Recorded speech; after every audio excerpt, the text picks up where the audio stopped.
the first lecture of the mini course, and the mini course is held by Professor Maurizio Berton from University of Chieti Pescara, and he is an expert in machine learning, even though he comes from a different area of mathematics.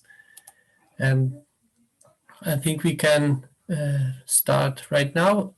Just a note, as you might have noticed, a meeting is being recorded, and this is going to be the case for all the meetings in this series, so that if you happen to miss one, you can well get back in line before the next meeting, because there is always at least one day between two consecutive meetings. So Maurizio, if you want to start. Okay, thank you very much, Luigi. I'm still setting up the slides, and maybe I can start sharing my screen. You should be able to. This one. Okay, is it working? Yes. Okay.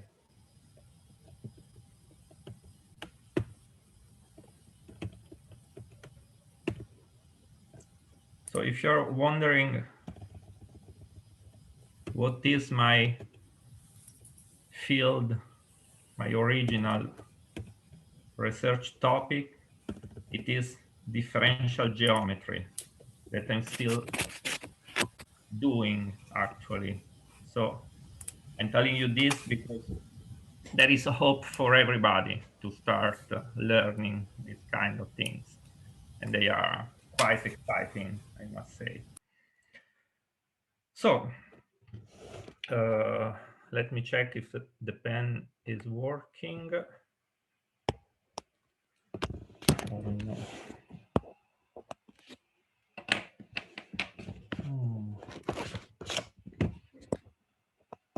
Okay, the pen is working,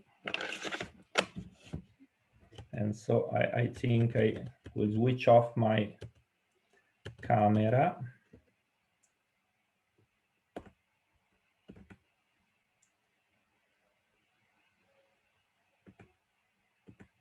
And here it is apparent that I don't know how to use Zoom.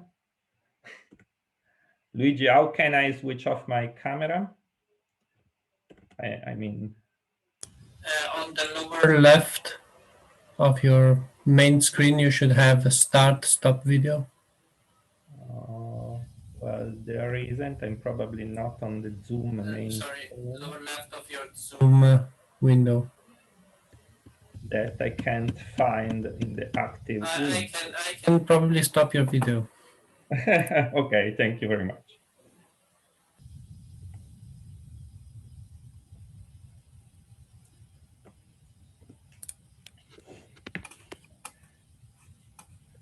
Okay, so first things first. As I wrote to you by email yesterday, it is really very important that you don't feel shy and you ask me questions, interrupting me if you don't understand something. Because the important thing in this course is not the amount of notions that I'm going to teach you, but just giving you the idea of how things works. And since more or less all the 4 lectures are linked together, they follow an argument.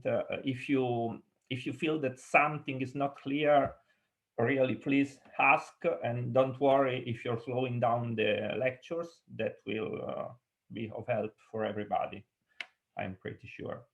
So these lectures are about a particular field topic in machine learning, the one which is called reinforcement learning. That means learning via a reinforcement. I will tell you what it is. The other part of the title of this course is made means that this is actually responsible, this reinforcement learning thing, whatever it is actually responsible of the 70, I would say 80% of the advances you heard about in artificial intelligence today. So in each lecture slides, I have put this suggestion for readings, and in particular, this is my textbook, the book that I'm following, and it is a strongly suggested readings. It is a book very, very well written. I call it in Italian lettura da comodino, meaning that it's something you can take for the evening before going to sleep. You can read it like Lord of the Rings or something like this. Same amount of pages, more or less, but very, very well written. And the lectures are following more or less this textbook. Another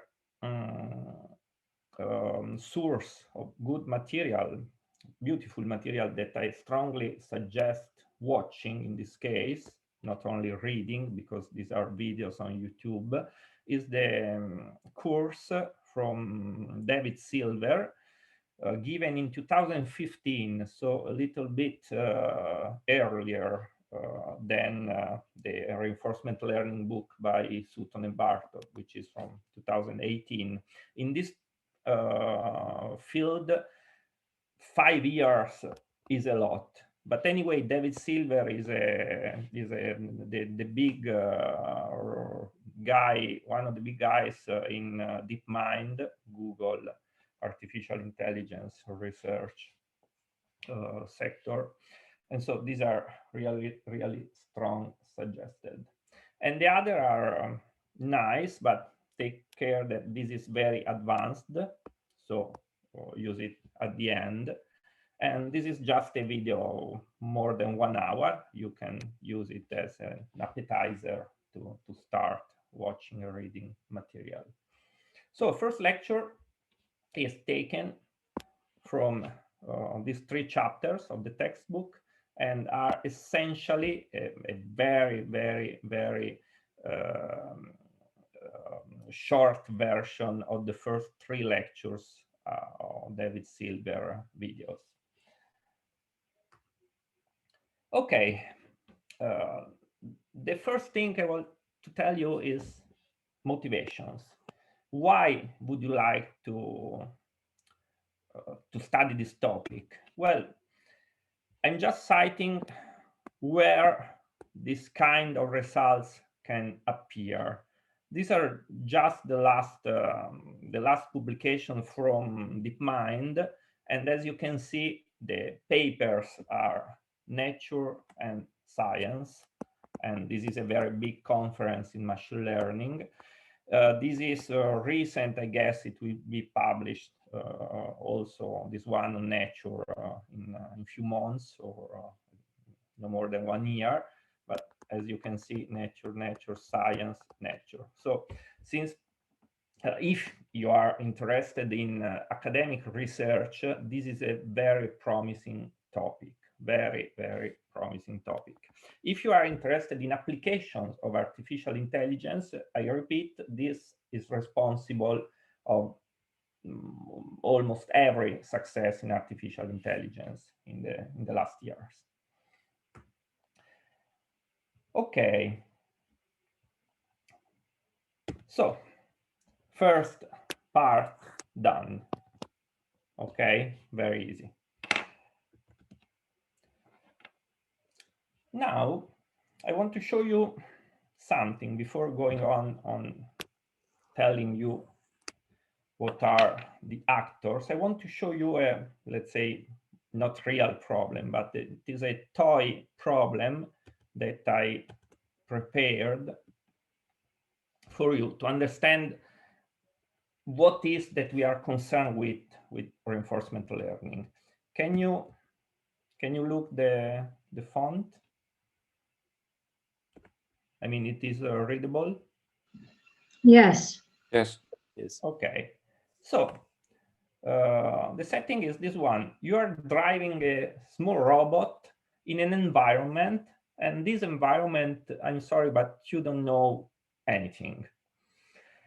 From the robot, you know that there is a battery level. The battery level is 10, and 10 is a very small amount of battery. More or less, the battery turns out to discharge by 1 level per step. So you have more or less 10 steps left before reaching a recharging base. The sensors perceiving the recharging base for the robot is broken, so you have to move just in a random way. The robot can move in 4 directions, 0, 1, 2, and 3, and the command number 4, you don't have any real idea of what it's doing because the user manual is very scarce. Okay, so this is the setup.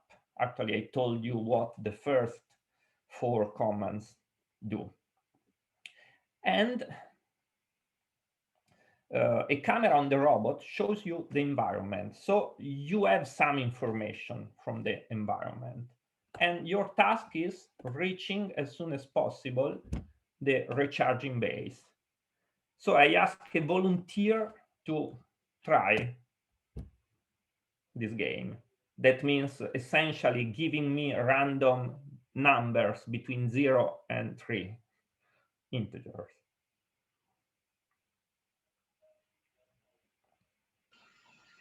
Two. Okay, let's try with 2. Okay, the camera on the robot is showing you 3 doors. These 3 doors are labeled 0, 1, and 3. And bad news, something bad happened because not only the battery is discharging, but it discharged by an amount of 2, not 1. So this position where you are is very bad. And then? 0. Okay, let's try 0. Now 4 doors, battery level 7.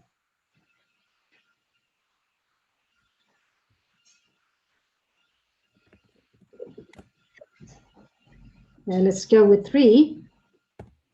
3 again.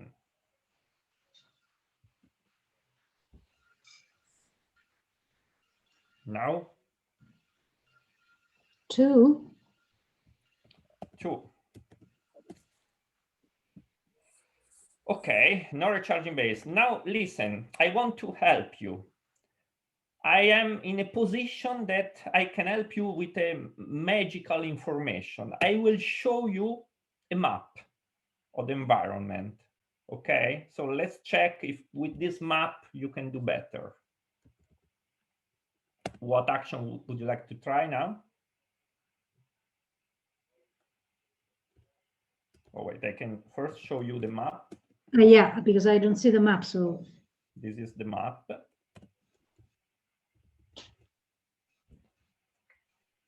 Now? Maurizio, is Yes. X my position? X. Well, the user manual is very scarce, so you have to learn this by experience. Okay. I mean, I'm generous giving you this map, but not so generous. Okay. Okay, so let's go with the 2.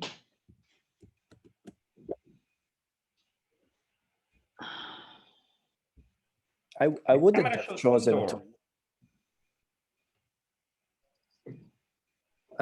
Sorry, Maurizio, can I speak? Yes. I was just commenting that we notice, if I seen well, that we are losing 2 levels of battery using 2. So I just said that I wouldn't have chosen 2. Okay, this is a good remark. So your experience is telling you something. Of course, you have you're not 100% sure that this is true, right? Sure. You have made a conjecture if you want. Okay. Actually, before I've tried with a 3, Mhm. but we just lost 1 point of battery. Because May I that, just let you notice that there are 2 doors with these labels.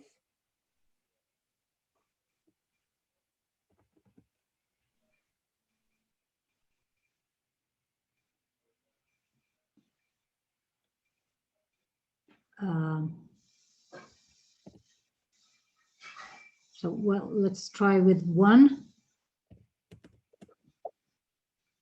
Okay. Okay, it seems like make one step on the right and the 2. No, because now there are 3 doors and only 2, a couple of T on the map. So maybe the T is not the door. Or maybe we can try to reach the T. Well, I would go with a 1 again, and let's see if once again, okay, and then once again 1. Yeah. No, it's not what one of the values. I don't see a 1 again. Otherwise, Yes, I've gone to. You're watching what you see. Let's say you're watching the state that the sensors are presenting to you, and you are deciding because of the state. Okay, so you don't want to do 1, right? Well, I would like to do 1 because I'm assuming that T is the exit, and I've just learned that if you say 1, then you move 1 step on the right. Well, then So, try. I mean, but I don't have that possibility because Mhm. the camera shows 2 doors labeled 0 and 3, so I don't have a 1. Actually, I think that the labels are not the commands available. Is it possible? Everything is possible, yes. Yeah. Okay, so let's try with the 1 again. I have a bad news. Well, okay, I was wrong. Sorry. Well, you're not totally wrong. Maybe we can go around the T and choose, for example, 3. Maybe the X goes. Let's try up. 3. But this is probably your last action, right? But let's check 3, what happens. Okay, battery exhausted, so you cannot move anymore. And with 3, you are here now. Okay. Mhm. Now, okay, we could play this game, but I mean, we have other things to talk about. But this was just to let you know what family of problems we are going to face with reinforcement learning. First of all, let's fix some points. This was a sequential problem, sequential decision problem, right? Sequential means that you have steps. At every step, you are choosing an action. And you have a goal. So not only sequential decision problem, but also a goal to reach. And this goal to reach is supported by numbers, supported by a numerical, let's call it reward.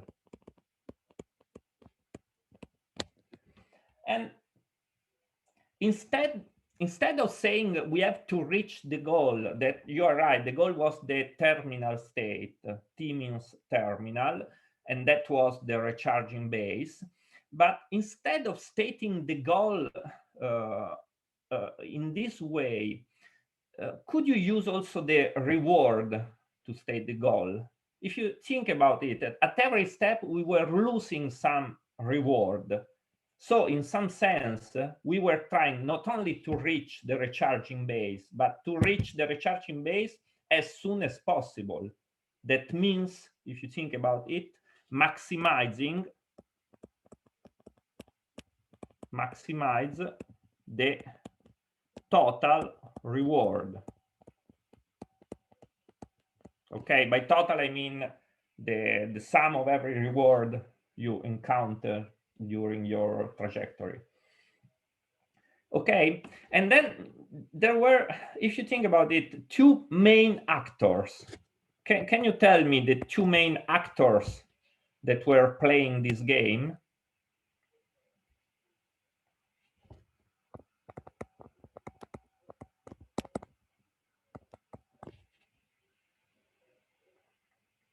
This game was played between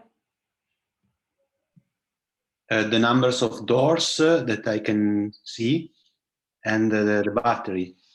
Well, that's more of the environment, but I mean, the game was played, if you think about it, you against me, right? Because I wrote the program. So I am God in this setting, and you are called the agent. Okay. Okay, so you were playing, looking for optimal actions, and in reinforcement learning, I'm not called God, but I'm just called environment.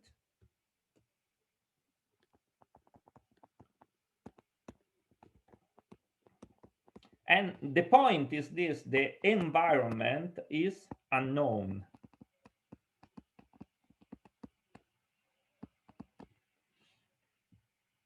Okay, and another element needed to learn is the experience. You are making a lot of experience, and you were learning, actually. You were really close to learn. And at a certain moment, I show you a map. Do you agree that the map helped a lot?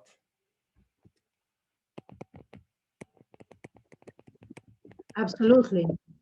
Perfect. But do you agree that with more resources, I mean, with more time available and with more simulations allowed, I mean, you can restart the game, assuming you are just making a simulation to learn, maybe that map, you could have possibly sketched it by yourself. I mean, at a certain moment, you say, oh, maybe doing the action 1, enter the door 1. Maybe 1 means right. Maybe 2 means south. Maybe 3 means left, and so on. And also, without the maps, you can try to validate this model, okay? And, okay, so the map, spoiler, is what is called the model. I was giving you a model, but I just told you that the model can be given, or learned.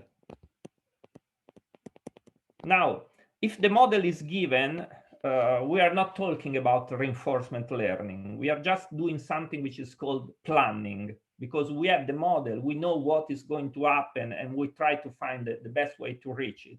So in this course, we are concerned with the model that will be learned in some sense. I will show you in what sense. Okay, this is the basic terminology. And the basic terminology can be shown with this picture. This is a very classical picture of the environment and the agent. You see the world is the environment, and this brain is the agent. And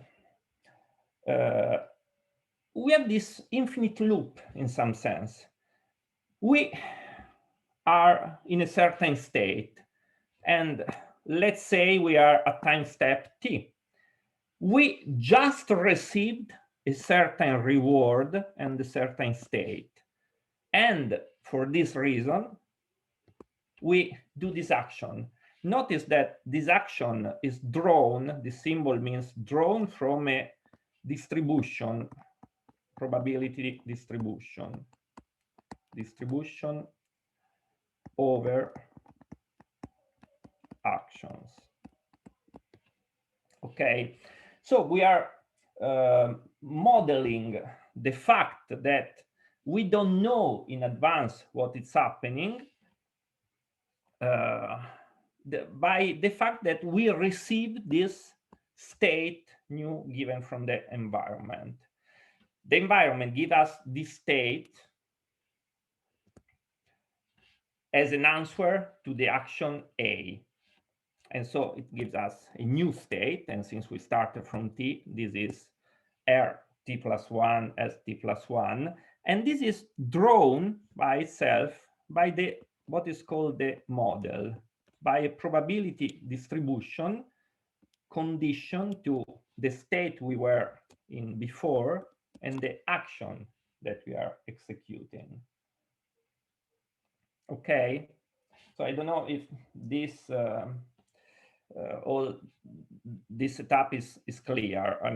I'm synthesizing 2-3 hours of introduction that I generally do in this kind of courses, but since this is a crash course, yes. Can I ask a couple of questions? Yes, also so, thank you. So the first one is related to the third bullet point.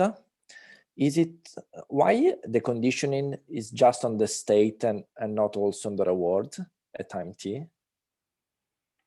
You mean for the action, for the distribution over the actions? Yeah.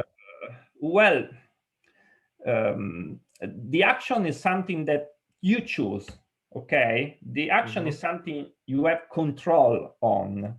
So you don't need to condition it on what happens, since you are deciding what happens. I mean, you see the action is the one that you are choosing from this distribution. But it does not depend on the reward at time t, just on the state, you said, right?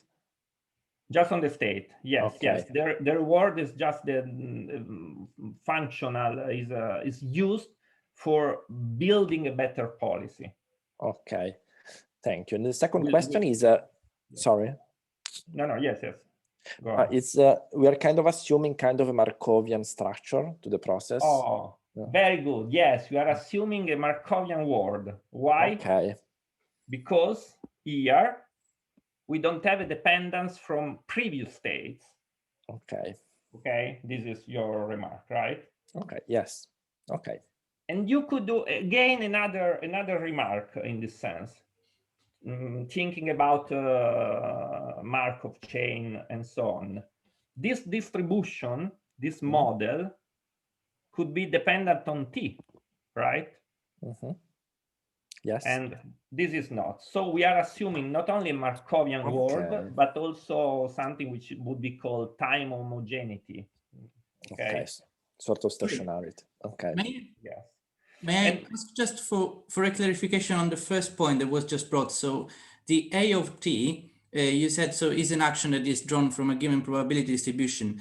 But does it mean that we fix the probability distribution and then randomly we choose an action, so we won't know which action we take, or we do know exactly what particular action we are taking at time t? So do we have a full decision on this, or is it actually drawn randomly from a Well, okay, yes, it's clear. Okay, if you have some way to choose a certain action for every state, always the same action for every state, then you just put the probability distribution, the policy, this is called policy, you just put it as a deterministic distribution, meaning just one in the action you want to choose.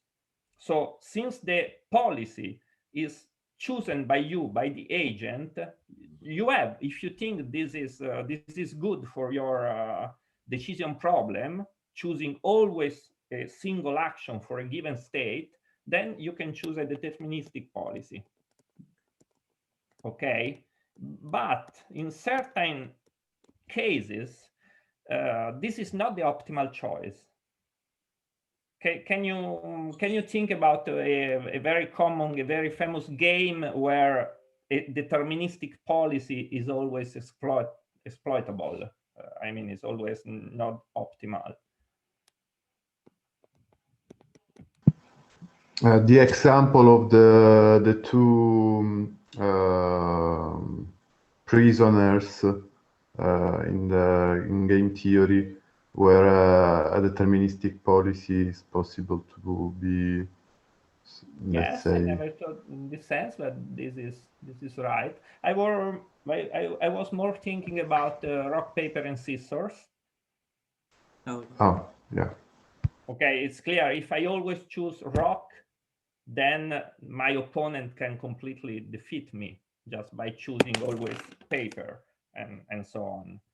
And in that case, the optimal policy is a mixed strategy, would be called in classical game theory terminology, which is the Nash equilibrium for that game.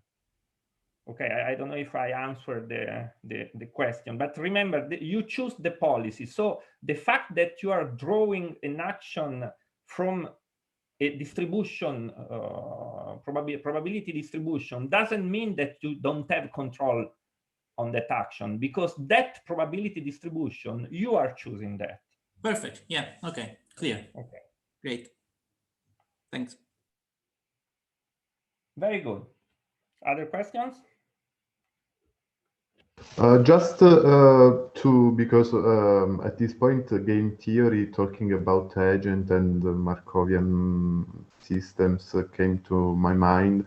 Isn't this like a game where I don't know if you can think to the agent as a second player, but for sure you have a player, and maybe the environment can be seen as a second player to play against? Very good remark. Now, this is, as I'm telling you in this way, this is just a single player game, okay? But if you want to model it, for instance, a two players game, quindi let's think about the next case in order of difficulty, a perfect information game with zero sum, and what is called a combinatorial game, like chess or Go. Okay, let's think about this. Then, yes, you would say that the environment is your opponent. Okay, so you're modeling the fact that you don't know about the actions that your opponent will choose. You're modeling this with a probability distribution. All right. And if you think about it, this means in that case, the environment will be no more Markovian, because I mean, the environment will use everything it has available to win against you, and moreover will no more be also stationary, because the environment will change. I mean, you are not the only one learning. He is also one that will learn. Okay, yeah. Okay.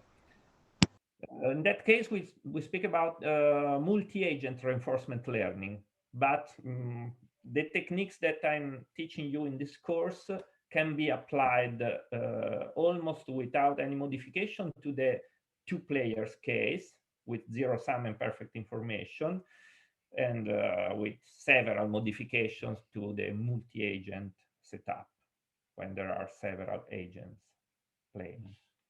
Okay? Okay, thank you. And here we are. So we have also this part done. We are going very well. Now, all of this is maybe, I mean, you have the setup, you have the general framework, okay? But I want really you to memorize, please memorize this picture.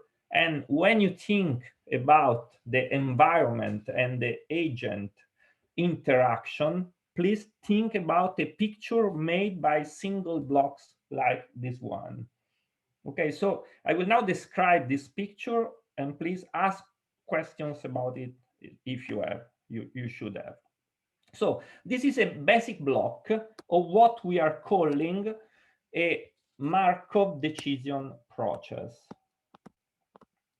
Markov decision process. a Markov decision process is the object that we are studying. The Markov decision process is the mathematical encoding for the decision problem I was talking about in the previous slide. And it's made this way. There are states represented by this kind of nodes. Of course, this is a graph, directed graph, because you have directed edges. But you can notice that we don't have only a single type of node, that is the states. We have also actions node. So this is a state,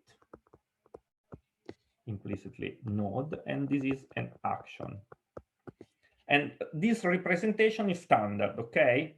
Big circle empty is a state, small circle filled with black is an action.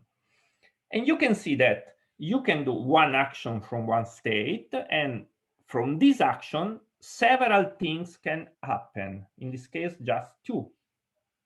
That means the environment can take us to two different states. This step is environment decision. And this part of the edge is the agent decision. Okay. Well, there are a lot of other symbols on this picture. That is, for instance, this.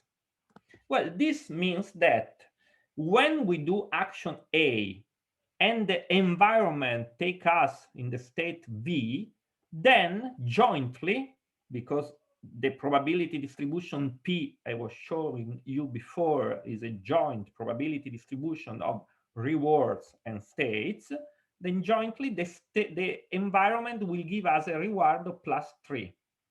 Okay, and here we can put also the probability that this will happen.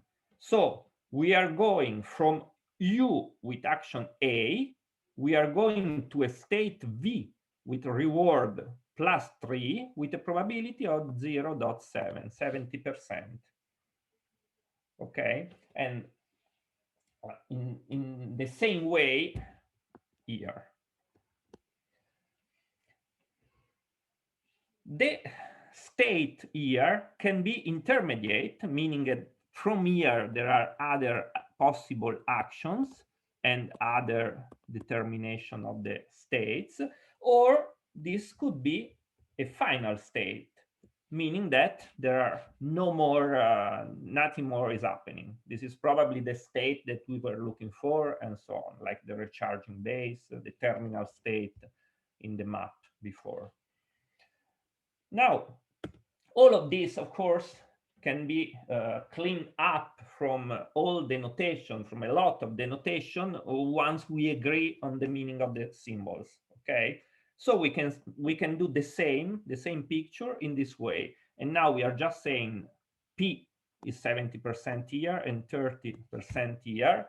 Of course, this means the probability of going from U with the action A to the state V with reward +3. Okay. Now, please ask me questions about this picture, because it is very important that we stay here for a little while, so you memorize this way of thinking. Okay. Sorry, just a clarification about the action. Okay. Can you hear me? Okay. I mean, ideally, of course, here you should have many different actions pointing to other different states, because if not, the choice would be obvious by the agent. Yeah. Okay. Thank you. Yes. So you can have a situation like this. If your question is, this can happen, of course, usually you will have a lot of actions possible. And from here, of course, can happen not only 2 states, but 3 states. You can have also deterministic situation, another action C, from where we can have only 1 state. something like this, okay? And in the first example you made about the robot, we had 3 actions, but we didn't know the states where, I mean, we were learning about the state where we were ending up. Okay, so Is it correct? Yes, we were learning. I can show you maybe here. So the robot situation was a classical grid word are called, where you have not 3 actions, but actually 4 actions. You are in a square and you can go here, and here, and here. Spoiler, this was 0, 1, 2, and 3. And if you are here, this means that 0 and 1 are walled, so you have only 2 and 3. This is why in certain situations you were looking only at the at 2 number doors, and the terminal states, the recharging base, was here. But what you didn't know, and what the map was not showing to you, was that these are walls. And in order to pass these walls, you need to break them. And in order to break them, you need to use the hammer that was action number 4.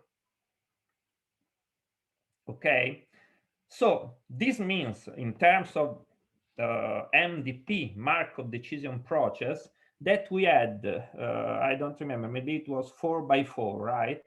So we had 16 states. So the state space was 1 to 16. And we have an action space of 4 actions. Usually we work in Python, so let's number everything from 0. Actions from 1 to 3, 1 to 4. Yes, actions from 1 to 4. And in every state of this, you have a situation like this. We said 5 actions. Okay. Certain time, some of these actions are not allowed. Okay, but usually the generic state has this kind of actions, and the action number 4 has effect only when you are adjacent to a wall. And so I don't know if this was the question, but modeling in, okay, the question was if this was a deterministic environment. Yes, this was deterministic in the sense that the actions were always taking you to the next state. I mean, if this is state number 7, so we have state number 7, and we do the action number 1, this one going to the right, we are deterministically arriving to state number 8. This was the question, right? Yes, thank you. Okay, but I have something more to add. There was a special square that is this one, I think, that was stochastic. If you enter that state, let's say is number 11, I don't remember what number it was, but let's say it's 11. This was stochastic in the sense that any action from number 11 in the 4 direction takes you uniformly in the next state, in an adjacent state. Why I'm telling you this? To show you that also a toy problem like this grid word, just made by myself in 1 hour of coding, just a small toy problem like this can have several different things that can be described with this MDP notation, okay? This graph notation.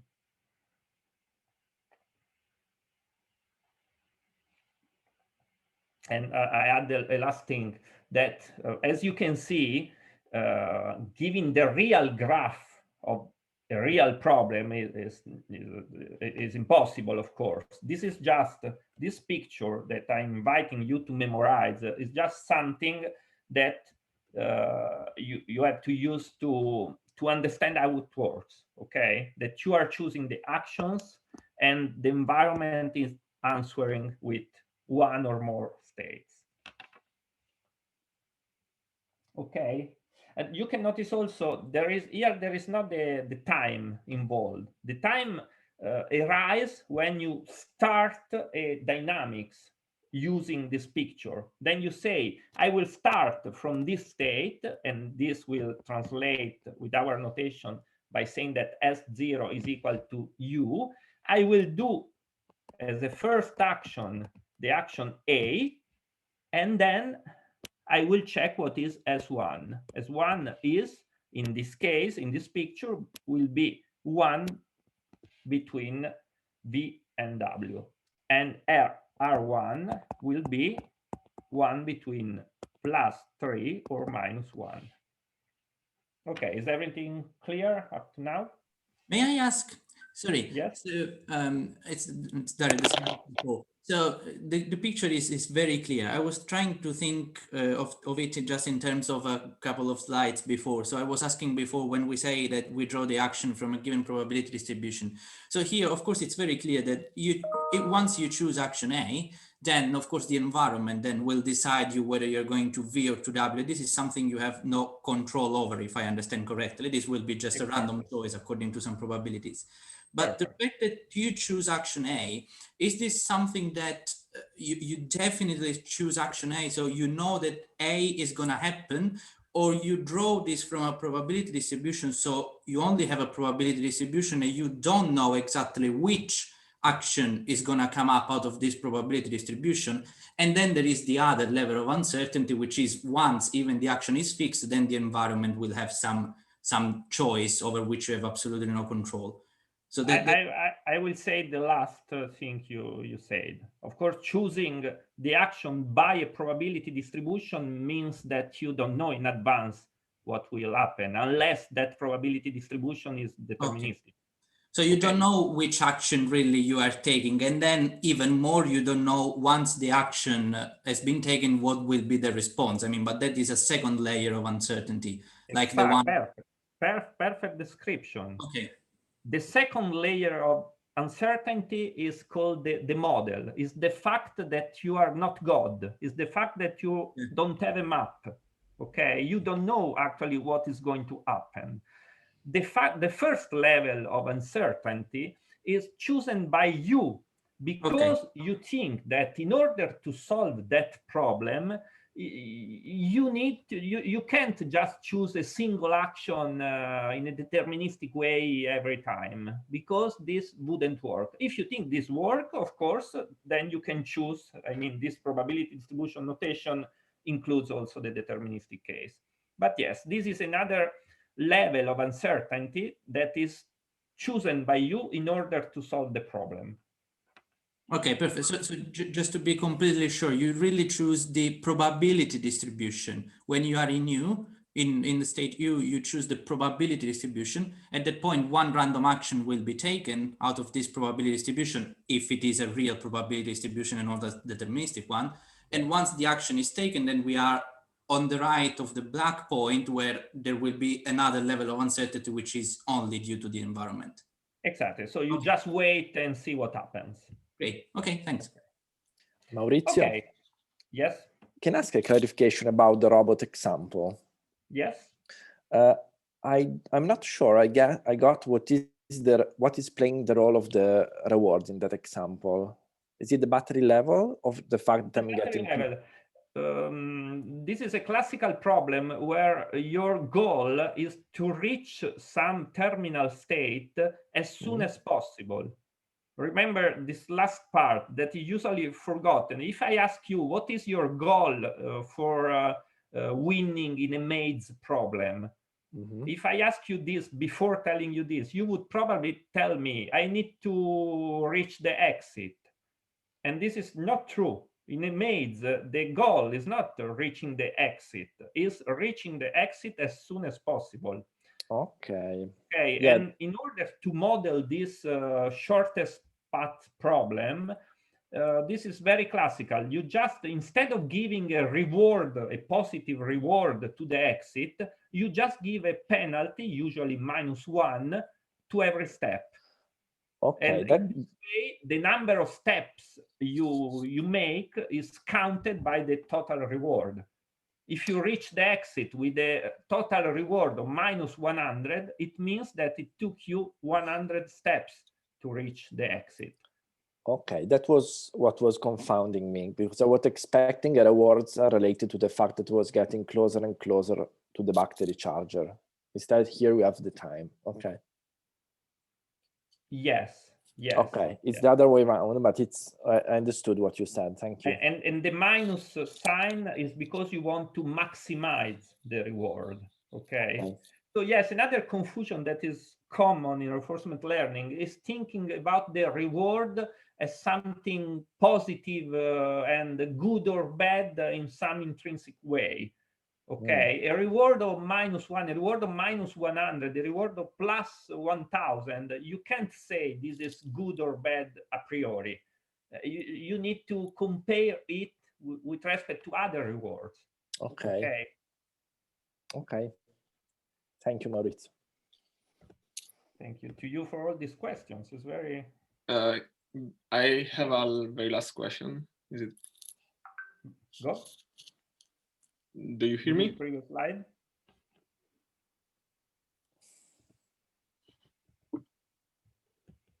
You need this? Yeah, I need the previous one actually. Okay. Yeah. Why do we put the reward in the probability? I mean, does it depend only on the initial state and the final state? So you are asking, let me check if this is, wait, if I have, okay. So if I understand your question, you are asking, can there be a situation like this?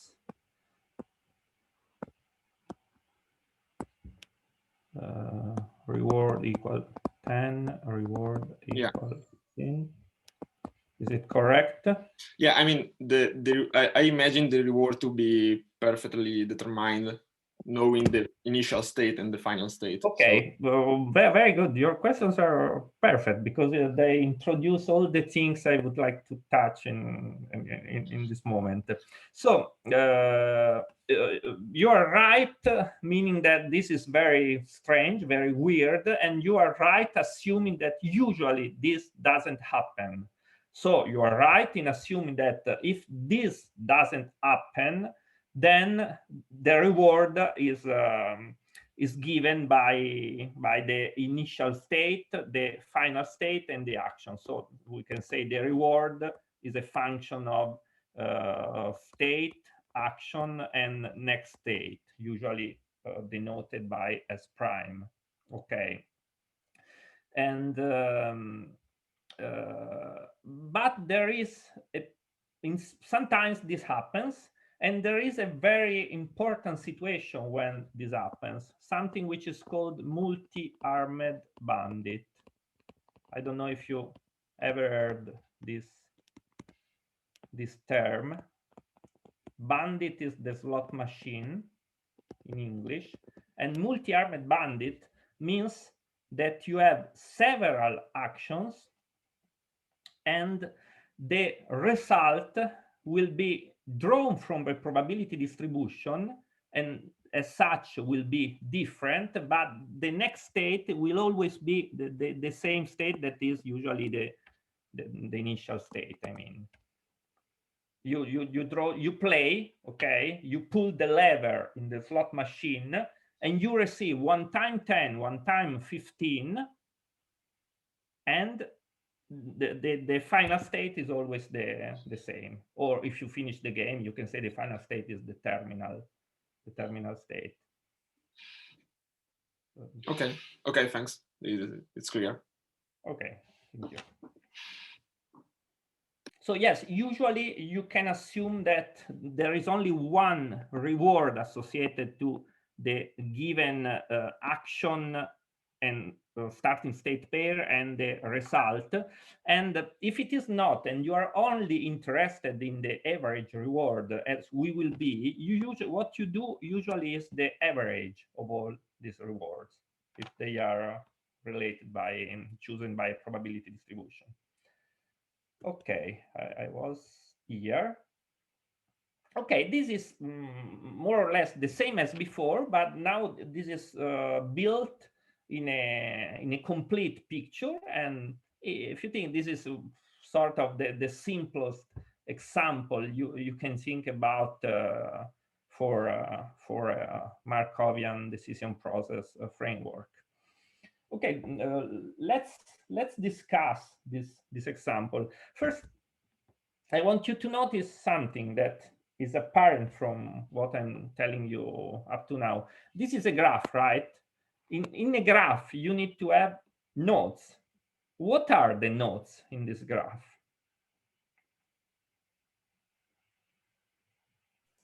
Someone try to...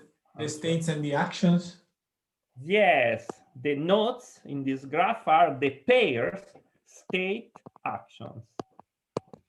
Okay, this is why you see, otherwise we have the same action in two different places. Okay, but in this graph we have only single pair state action. Remember this, because this will be very, very important. For this reason, we can think about the value not only of the states, but also value of the pair state action. More on this later. And another thing that I want you to say, if I want to describe this picture with a table, let me show you how to do this.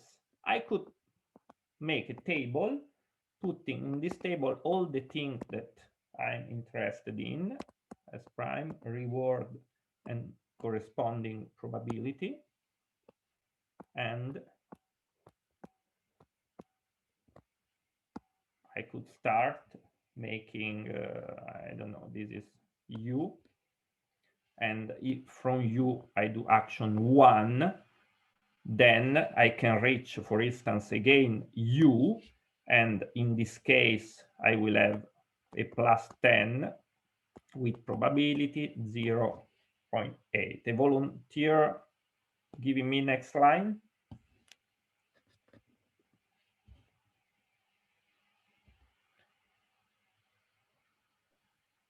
So now I am in U. Yes. So I can take an action, for example, 1 again. Yes.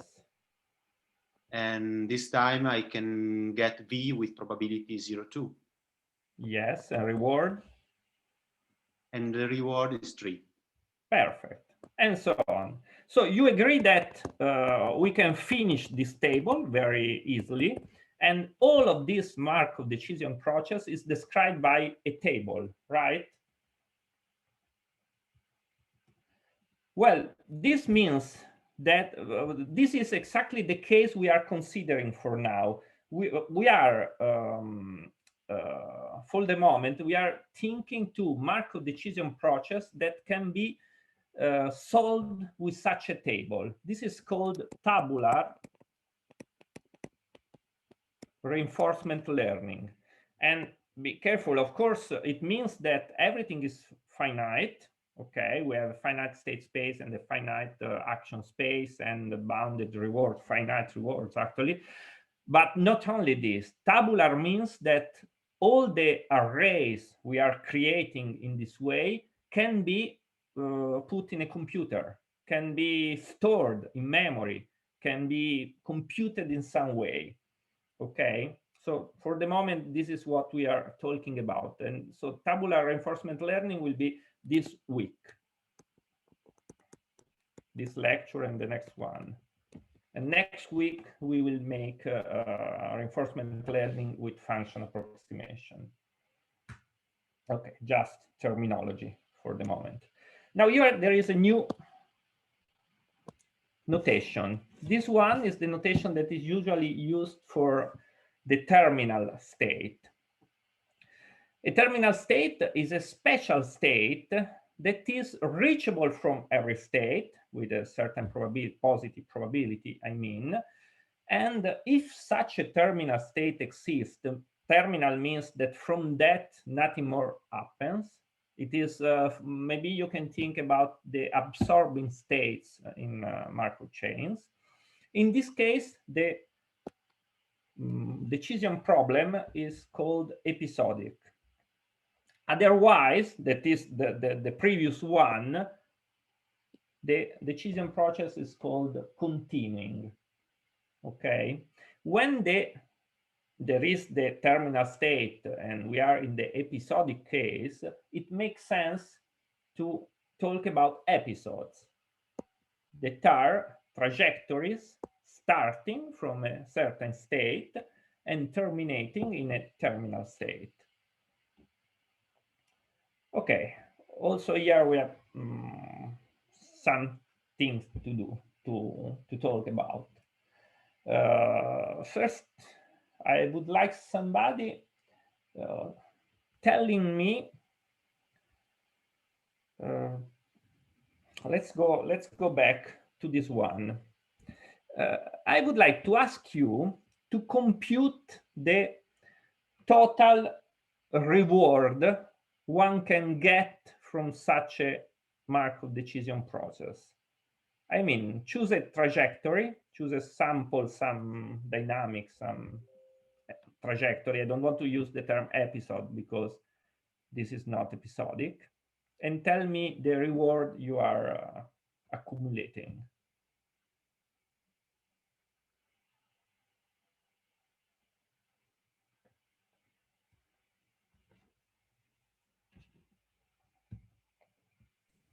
Sorry, you mean like expected reward, or we are actually also choosing once we take an action exactly what is going to happen? Exactly what is going to happen.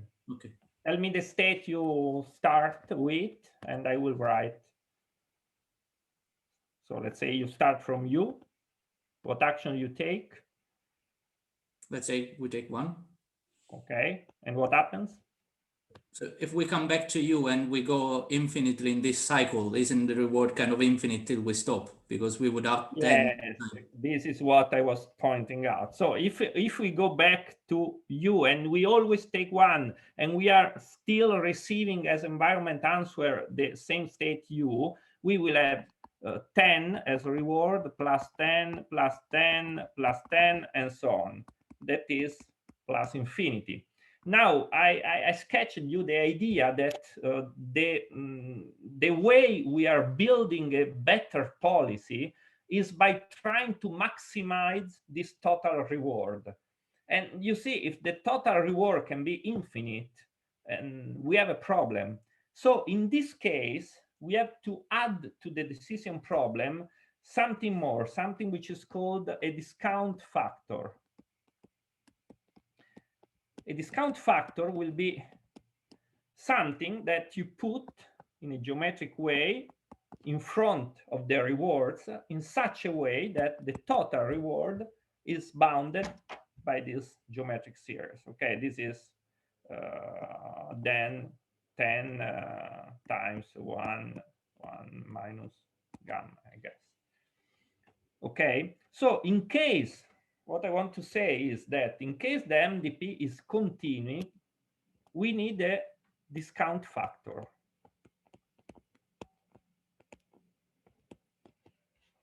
Okay,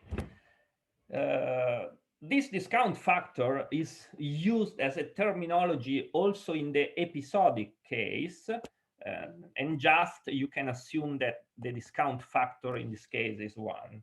I mean that episodic and continuing case can be treated in the same way, exactly in the same way, just by assuming that the terminal state is an absorbing one, giving a reward 0 and going back with every action in the same state, and putting a discount factor gamma when you make theorems and you speak about this assuming that in the episodic case, the discount factor is 1.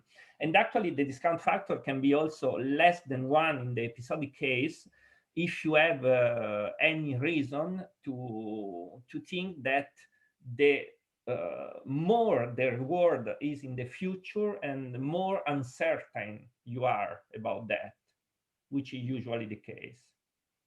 May I ask very quick question on this diagram there? So is this episodic or not? Because like C cannot be reached by A. So why you say cannot be reached by A?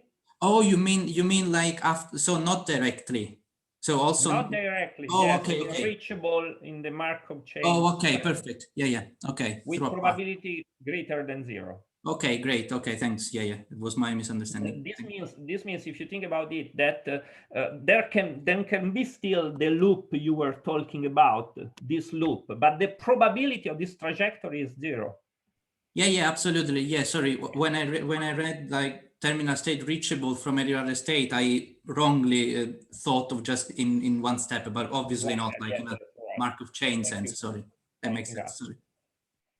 Okay, now this is an exercise we can do together, but since you're talking, answer this tricky question. Can I make a question before the exercise? Yes. I'm just curious about the episodes. Can they be a set of states, or in this case, we are just considering one state? You are asking what is an episode? Yeah, I mean, exactly, because I'm thinking about application. An episode would be something like this. From A, I take 1. Oh, sorry. Something like the one before, and then I take. I mean the terminal. Sorry. I was mistaken. I was referring to the terminal state. So when you reach the terminal state in the episode? I was asking whether it can be composed by many states, so it's a set, or we are just considering cases where there is just one state. Many terminals. You can have many terminal states.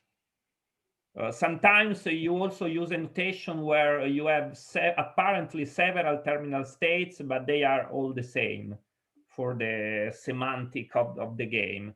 In other circumstances, it's better to consider them different terminal states, just like in trees in the game of Go and so on. Okay. Thank you. You're welcome. So I will write an episode here, so we can speed up a little bit. A1, a very quick episode. I get +3, and as you can guess, then I arrive in B. And then I do the action 1, and I reach with the reward +1 the terminal state C. Okay, this is an episode, okay? It is clear to everybody, and I can put the episode here.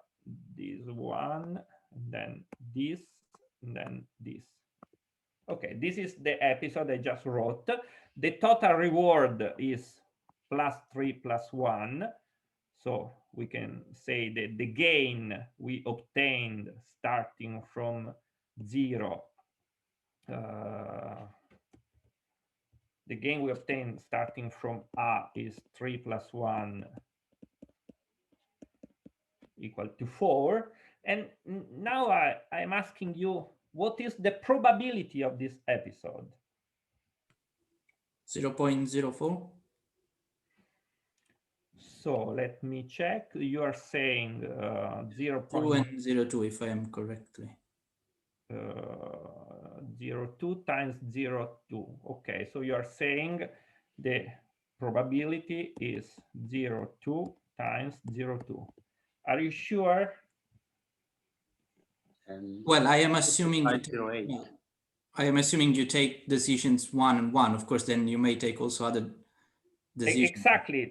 Exactly. Okay, if I take my decision deterministically with probability 1, then yes, the probability of this episode is the one you are saying. But what I mean is that the probability of the episode, the probability of episode depends, let's say PR, probability, not P, because this probability depends on P and pi. Okay, depends on both things, and this will be a recurring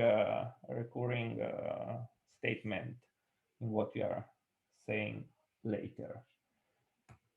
Okay, so now we have, I guess, we have the picture very clear in mind. What is happening? We have everything very clear, and this is what you would find on a book.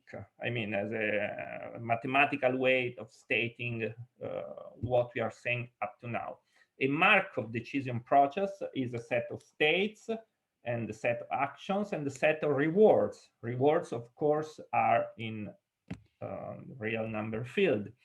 And for each state S and action A, we have a joint probability distribution over states times reward. We have a discount factor that I told you why there is this discount factor.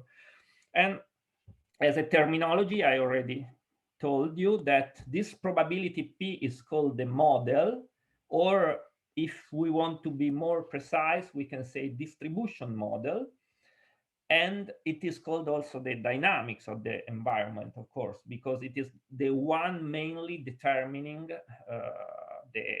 what is happening, the trajectories in our Markov decision process. Okay, and I told you that we are working in the tabular case, that is, these three sets are finite and moreover can be stored and so on. Okay, there is actually something missing that will be important in the next week.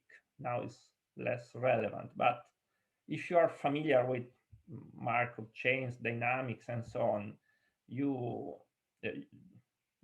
should see that in order to start the dynamics, in order to say what's happening really, and when I start doing actions and getting rewards and so on, there is something missing. This thing is the initial distribution.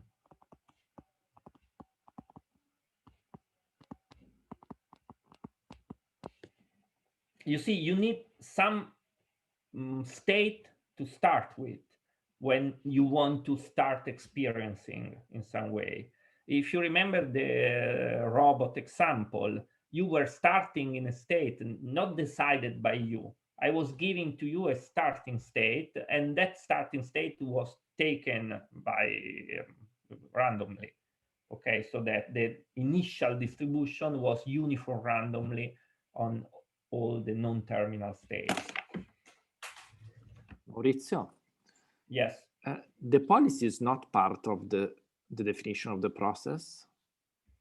Very good, very good. The policy is not part of the problem. Okay. Remember, we have a problem to solve, okay? So this is just the problem to solve. Okay. This is the Markov process part of these terms. Problem. Okay. Let me go forward, and in few slides we will reach the policy part.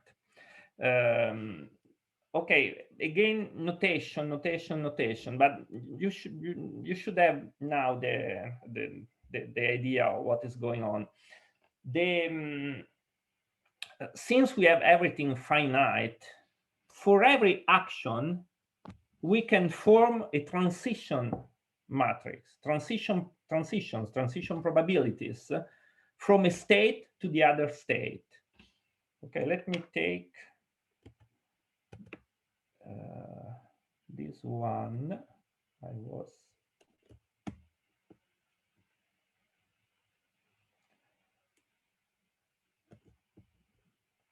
Okay, this is the terminal state. What I'm saying is, with an example, is easier to memorize, is that now I can I have matrices.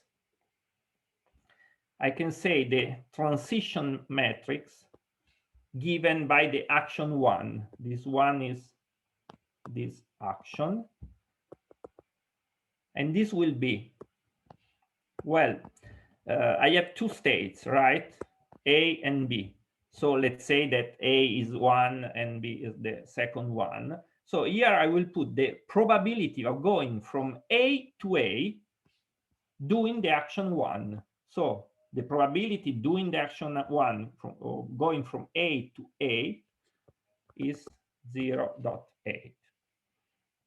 And here I will put the probability of going from A to B doing action one. So this probability is 0.2.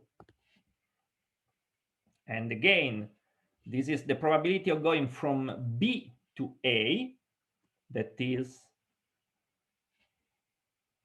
this one, sorry, 0.7. And this is the probability of going from B to B, that is 0.1. Okay. I will show you the definition. This is an example of this. I've shown you a concrete example of this transition matrix. Okay, in the same way, we can have average reward for any state S, and again, yes? Do the rows have to sum up to 1 in the transition matrix in this case? Yes, because these are all the possible determinations of what will happen by the environment doing action one. Okay, so rows sum to 1. That is another way of saying this is a stochastic matrix, maybe. I don't remember if this or the transpose. Okay. Then you should add also the terminal state. Yeah. Otherwise, the second line does not sum up to 1. Yes. Exactly. Yes. That was my point then. Okay. Okay. Yes, you are correct. So the third line would be 2, 0. No. It would be at 0 and at 0.2. Yeah. Exactly. Yes, exactly. With action one, I can go here with probability 0.2. Oh, thank you very much. This is a big mistake in my slides. I need to correct. There is also a third line if you want. Yes, yes, because from the terminal state. 0.01 essentially, always staying there. So from this is from A terminal state, from B to the terminal state, I would say 0.2, right? No, I mean you're already in the terminal state, and so it is the probability. From the terminal 0, 0, and 0. No, 0 and 1, yes. Because from the terminal state I didn't know, but I have this with probability 1 and reward 0. You are right. If I can ask a question here, so what happens if you do not have an action from a given state? Like in this case, 1 was not explicitly given from C. So basically, if you don't have it, it just leaves you in the same state with probability 1. Yes, yes, exactly. Okay. Exactly. Yes. And you're pointing out another notation terminology that can be different in reinforcement learning. You can decide to have every action available for every state, and using the convention you just said, that if an action is actually not allowed, then it just does nothing, okay? Or otherwise, you can have an action set which is not A, but it is depending from the state, is indexed with AS, and it is contained in A. So you have the valid actions for every state. Okay, this is something that can give some benefit in terms of memory storage space when you are implementing the algorithm. But for theoretical exposition, I usually prefer using a full action space. Okay. I was saying that there is a reward vector. This reward vector is also associated to an action. And let's say, let's do the action 2. And in this case, what is this? This is what happens on average when, with the reward, when you do action 2. So if I am in this state and I do action 2, I will have this reward or this reward. That means that the first entry here will be times 2 plus 0.9 times minus 19. And if I am in B, then doing action 2, I will have 0.1 minus 2 plus 0.9 plus 19. And if I am in the terminal state, doing action 2, I will have just 0 of reward with probability 100%. Okay, this is this part here. This is the average reward vector. Excuse me, I have a question. Yes. Can I do a question? Yes, yes, of course. In the previous slides, you said that no previous. Okay, previous. The last one, yes, that P is a probability distribution on the set of the states times the rewards. Yes. So in the last slide, you do not consider the reward here. Okay, this is, I'm overloading this notation. This is an exercise left at the end.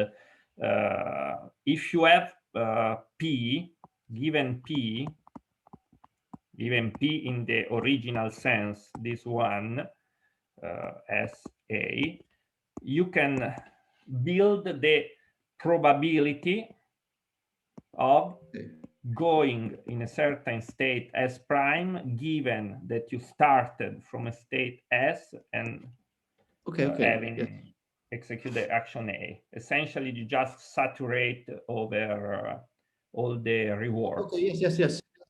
Okay. No, yes, this is clear. This is clear. It was just to be sure that, okay. Yes, exactly. This is overloading, the abuse of notation, we would call it in mathematician language, because we are using the same symbol P for the model, the distribution model, and for this related probability distribution. Okay. Thank you. And now, what do we have? Finally, the decision. Now, this is the last ingredient in setup of this problem. Up to now, I have just described the Markov decision process. That is the problem we need to solve, okay? A solution to this problem is what is called, I told you, a strategy in game theory, and it is a way to choose actions. And the way to choose action in reinforcement learning is called policy, this one. This is the same as strategy, but please don't use the term strategy, because in reinforcement learning, it is called policy. And in other context, maybe the policy is called contingency plan or simply plan. I don't know, the very, very different context.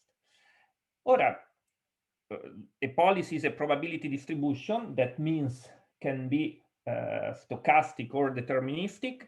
And I want to also let you notice this part of the notation. This bar actually has no meaning. I mean, it's just recalling the semantic of the function, saying that it is a condition probability distribution. What I mean here, just a mathematical thinking, that this is just a function of two variables, okay, A and S. The fact that the second variable is actually the conditioning part when this function is taught as a probability distribution, this fact is recalled by this notation, okay? But this is just a function of two variables. Okay, and as I told you, we are working only with stationary policies. That means they do not depend on time. And just as a matter of terminology, you can hear the term Markov policy. That means a policy depending only on the previous state, on ST, and not on other states or on the complete history. In the worst case, when you need a policy which is depending on the history, you say you are working with history-dependent policies. Okay, so we are working with policies which are not only stationary but also Markovian. They depend on the state now and not on previous states or on the whole history. Okay, this is just for terminology. And still for terminology, remember the Markov decision process is such also without a policy. These policies appear just now in this moment, okay? But we are talking about the problem since the beginning of the lecture. Okay. Okay. So, value functions. Now we start describing what we need to do to build a better policy. I mean, now we know what it means to do actions, but now we want to understand why we should do a certain actions and not another one. Well, the right question we should ask ourselves is, how much is the value of a state? How much is the value of an action? And the value, I already more or less told you, the value is the accumulated reward. So the definition we have now to take in mind, to memorize, is this one. The notation is G for gain. How much are we going to gain starting at time t? Well, if we start at time t, we are going to, something is going to happen, right? According to our policy, according to the joint probability distribution that is not our will, that is called distribution model, some rewards will be found. So at time step t plus 1, we will find this reward, then this reward, then this reward, and then this reward. And at the end, remember that if the process is episodic, this infinite sum is actually finite sum, because from a certain point on, from a certain state on, we are in the terminal state giving reward 0. So it is important that the reward given by the terminal state is 0 for this reason. And all of this is happening randomly, right? Is a random variable with distribution related, given by not only the distribution model, but also by our policy. And since it is a random variable, then it makes sense to compute its expected value. This. And you agree, I guess, otherwise ask me why, that this expected value is what we can call the value of the state or of the state action pair if we started from a certain action. And so we have these two notions of value for a Markov decision process. And these are the functions that we want to optimize, that we want to maximize in order to find the best policy we can do. Okay, so the problem is in reinforcement learning, given a Markov decision process, find the probability distribution for the policy that will give you the best you can have in expectation. Of course, you don't have control on the environment. You cannot hope to have always the maximum amount of reward, because a part of the process, the second part of what is going to happen, remember, this part, the part given by the environment, you are not controlling which one between the two is going to happen. And so you cannot say, I will go here because I take plus 19, because maybe you will take -2. The only thing you can say, you can choose of going here because you know that the expectation of the reward you are obtaining by choosing this action and all the other actions that your policy is dictating to you, you know that the expected reward you will obtain is the maximum possible. Okay, so we are looking for policies which are maximizing these value functions. Maurizio, yes. I'm not sure I understood here. I mean, we have different quantity we want to maximize as far as I understood, right? The state value function for every value of S, for instance. Yes, which is related to the action value function by this. In which sense we are trying to maximize all this value?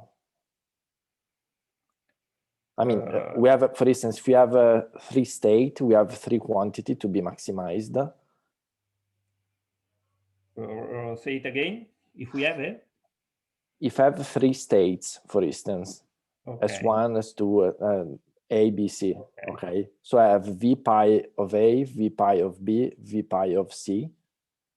Okay. I'm trying to, I mean, we're trying to jointly maximizing these 3 quantities simultaneously, or there exactly. is a... Oh. So I guess your question is, but is this, does it exist a policy which is in the same time maximizing the value on every state? Yes, exactly. That's the point. Yes. Yeah. Yes, and such a policy is called an optimal policy. So okay. First we define the optimal value function. That is the maximum you can obtain on every policy. And if you're wondering, the maximum I obtain on a state S can be given by a certain policy, which is different from the policy that is giving you the maximum from in the other state. Okay, but yes. You agree that this is a well-posed definition of functions, I mean. Okay, so this function is well defined, but please notice this is not the value function of a certain policy. I mean, we don't know if this is the value function for every S, okay, of a policy independent on S. We don't know. Well, if there is, then we call this policy an optimal policy. So for the moment it's clear. And your question could be recapped in, does it always exist an optimal policy? Exactly. Okay. And yes, in this setting for Markov decision process, an optimal policy always exists.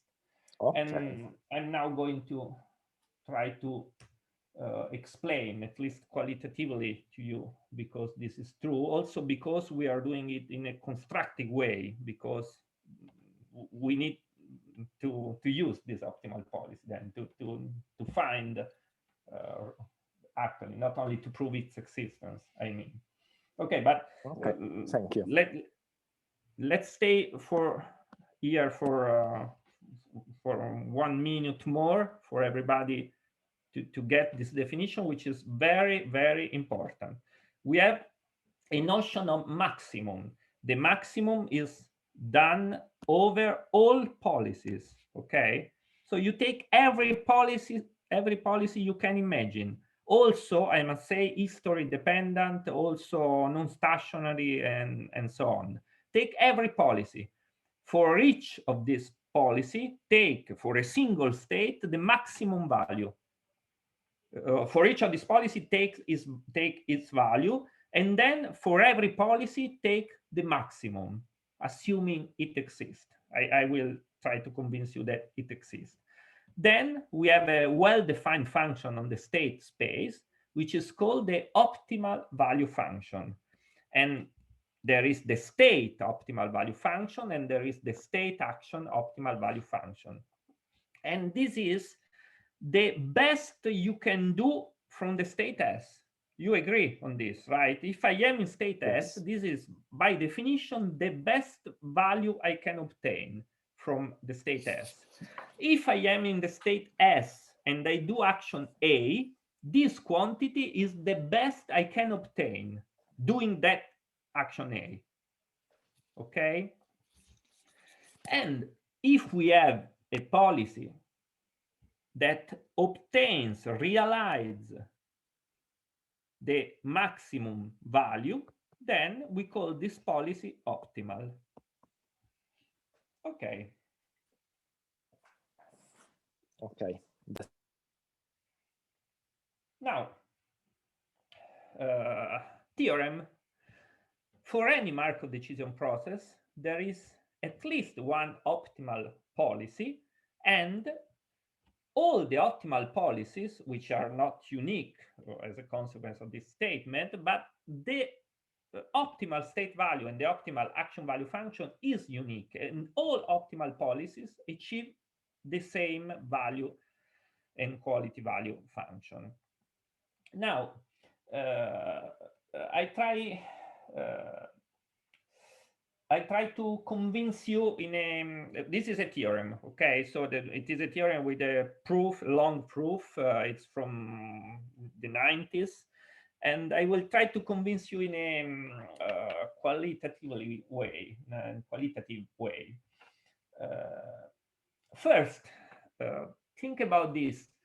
I told you that you can do the maximum between all the policies, but since the environment is Markov, is legit, I would say, at least, to think that all the information is in the state you're starting from, is not containing anything in the past, just in the present. And so using policies depending on the past, on past states, would be useless in order, I mean, all the information is contained in the state you're starting from. So this means that we don't really need to consider every policy. We just can consider just Markov policies. And so the search space, the one we are doing the maximum, is just the Markov policies. And this fact and the fact that the MDP is finite implies that we can just restrict our attention to stationary policies. And this is, I would say, the non-completely trivial part of this theorem.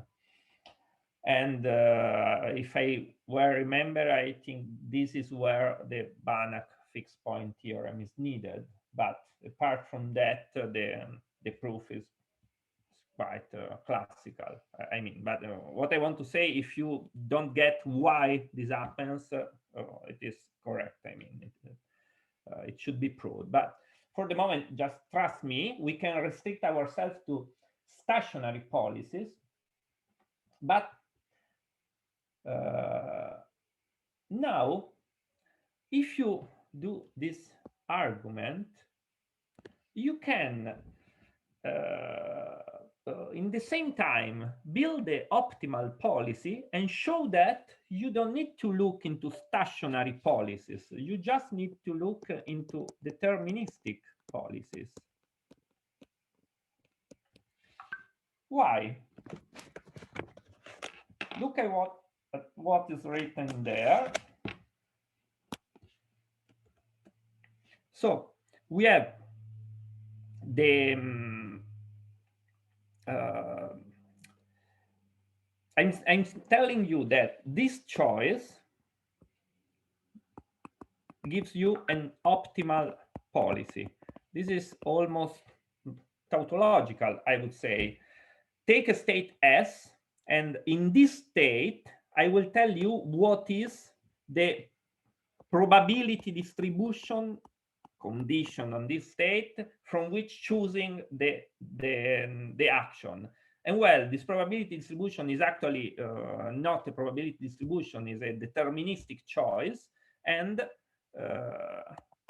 we choose this A, arg max, with probability equal to 1. Okay, I mean, I'm giving you, okay, this is very confusing. Let me rephrase this. I will choose as a deterministic policy. In this case, I don't use the notation of probability distribution. The policy choosing A, where A is this one. So in the state S, you are choosing the action A that is maximizing the optimal quality function. And this is tautologically, if you think about it, meaning that this is an optimal policy. Is this clear? I feel I'm not explaining very well this part. It's tautological because in Q star we have pi in it, right? At the end. Q star is the optimal value over all the policy. Okay. Okay. And so if I choose an action that is the action maximizing Q star, this function, then this means this is the maximum of this function, and this function is the maximum I can obtain between all the policies. Okay. Okay. Now, this has a very, very strong implication. Optimal policy is deterministic. I would say essentially deterministic. Why?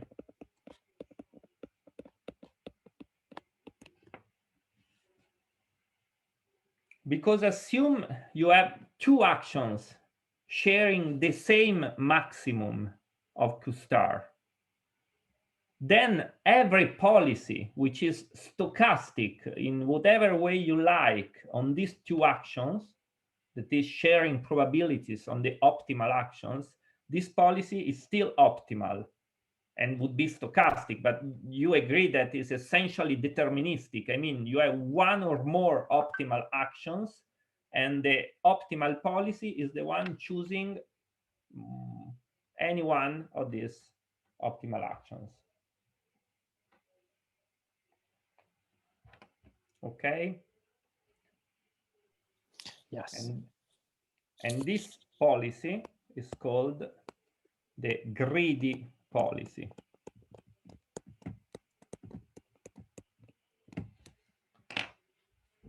Greedy meaning that it chooses the action which is greed, in the sense that it is accumulating immediately the maximum reward. Take care that this is usually not a good strategy. If I have a Markov decision process and I just look one step forward, and I say, okay, here I have a reward on 300, here I have a reward of -1, so I will choose the action leading me to the 300 reward. This is not at all a good strategy. This is called the greedy strategy and the greedy policy, and usually it doesn't work. This is the greedy policy, sorry, with respect to Q star. Okay, not with respect to the immediate reward.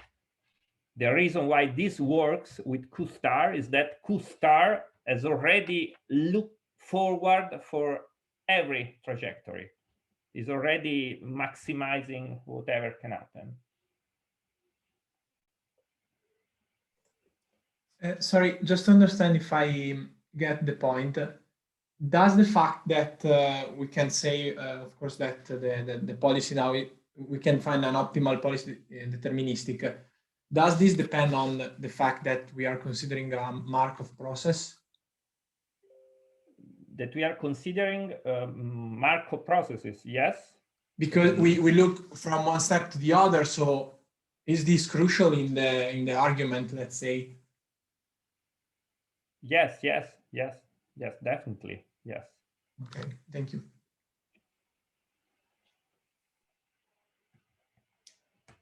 Okay, so we are almost at the end. I'm wondering, let's do a pause of 5 minutes, okay? So we can take a breath. We have 1 hour left, and I think we have plenty of time to finish this part. Okay. Okay. So we can make 8 minutes. We can start again at 4. Okay, 8 okay. minutes. Perfect. Okay. Let's Thank start you. again at Okay. 4. So up to now, we have described the problem, that is the Markov decision process. We have described what we want to do, that is maximize certain value functions. And now I will try to tell you how we do this, how we can maximize the value function. And for this, I need to talk about equations relating the value functions, iterative equations that are called Bellman equations. Now, first remark, very simple but very important. Just as a side note, if you are thinking that what I'm telling you up to now is very, very simple, and that reinforcement learning can't be so simple because it is responsible of a lot of successes in artificial intelligence, then it is very simple. There are very, very few basic ideas that are developed in a very deep way, as we will see in the next week. But the main ideas are very classical and very simple. And this is one of them.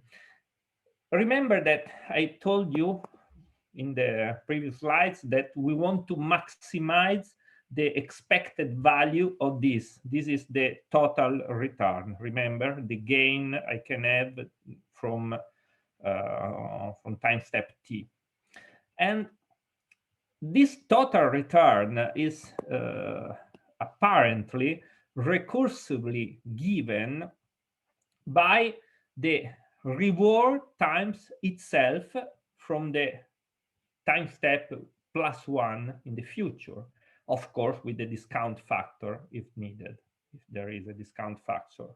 Okay, so this is, think about it, but this formula, I can call it a formula. I mean, just rewriting the definition of the gain GT, the return GT. Oh, yes, I didn't tell you the terminology.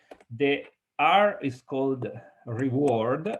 This I told you, but this is not called gain. I was using this term just to justify the letter G, but this is called return. Okay, so we want to maximize the expected return, the total return. The total return satisfies these recursive formulas. And since we need to maximize this means that the quantity that we want to maximize, the value function, which is the expectation of the return, will be given, will satisfy a similar recursive formula by itself.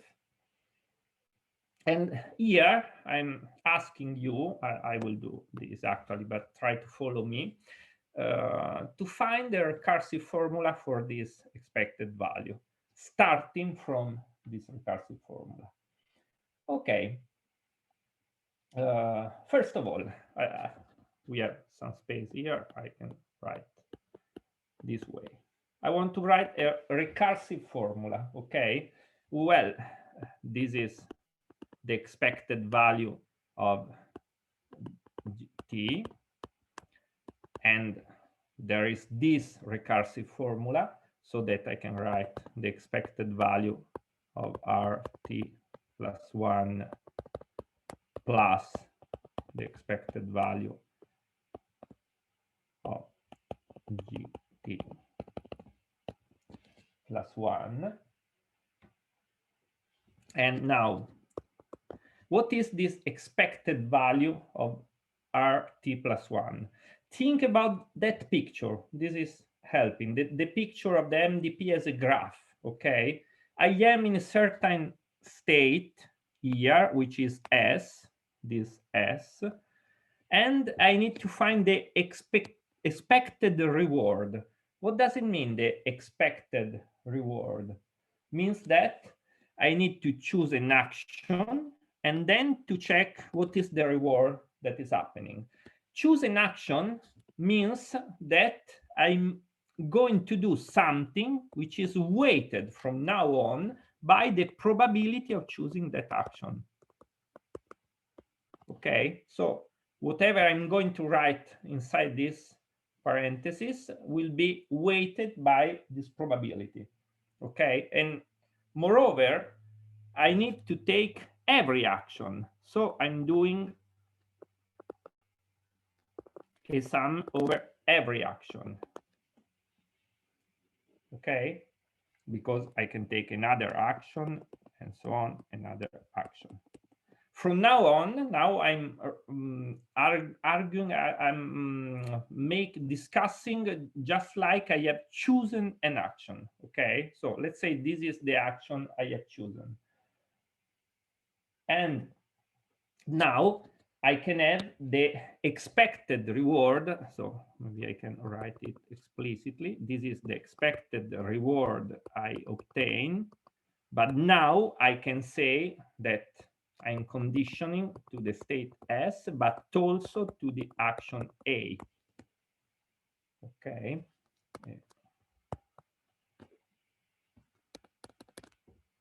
Also to the action A. And I still have this part, the expectation of this gt plus 1 condition to the state S and the action A.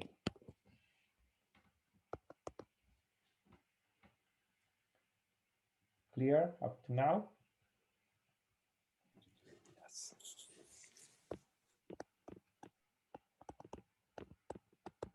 I rewrite this expression.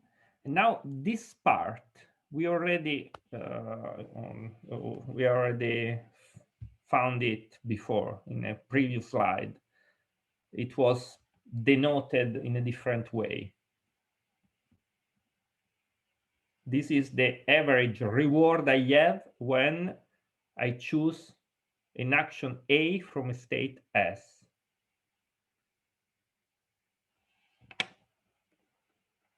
I'm going to show you the slide where there is this quantity.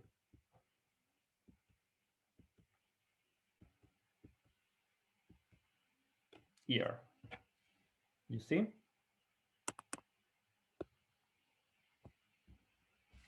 This is the expected reward when I choose an action A from a state S. And this is written in this more, this is a vector, remember?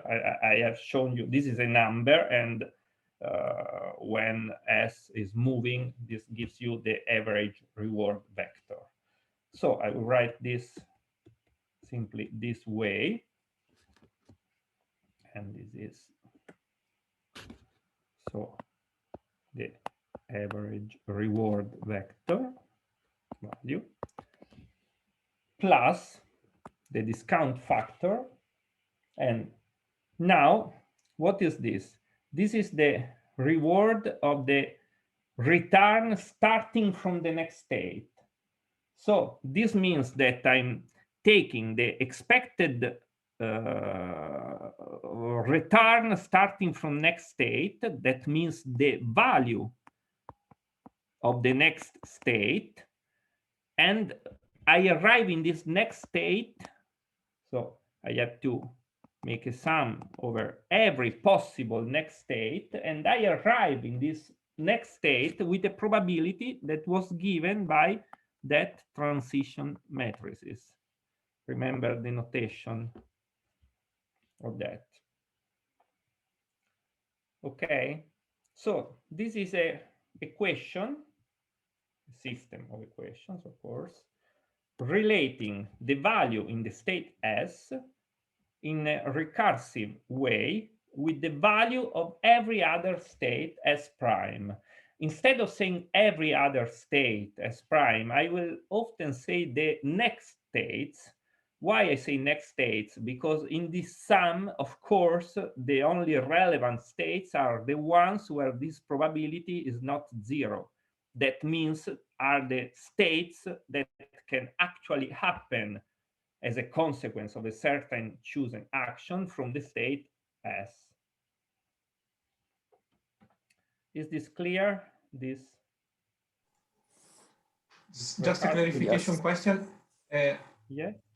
Can I go on, or I was hearing someone else? Okay, well, then I go. So we are assuming that there is a V function for every state that there is in our environment. The V function is by definition this one. The V function is defined as the expected total return. Okay, yeah, I didn't express well. I would just to say that there is a value, this function attaches a value for every state that is determined by the expression, the last expression that you wrote.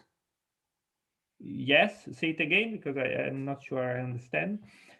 For every state that we have in the environment, the function gives us a value determined by the last expression highlighted in yellow.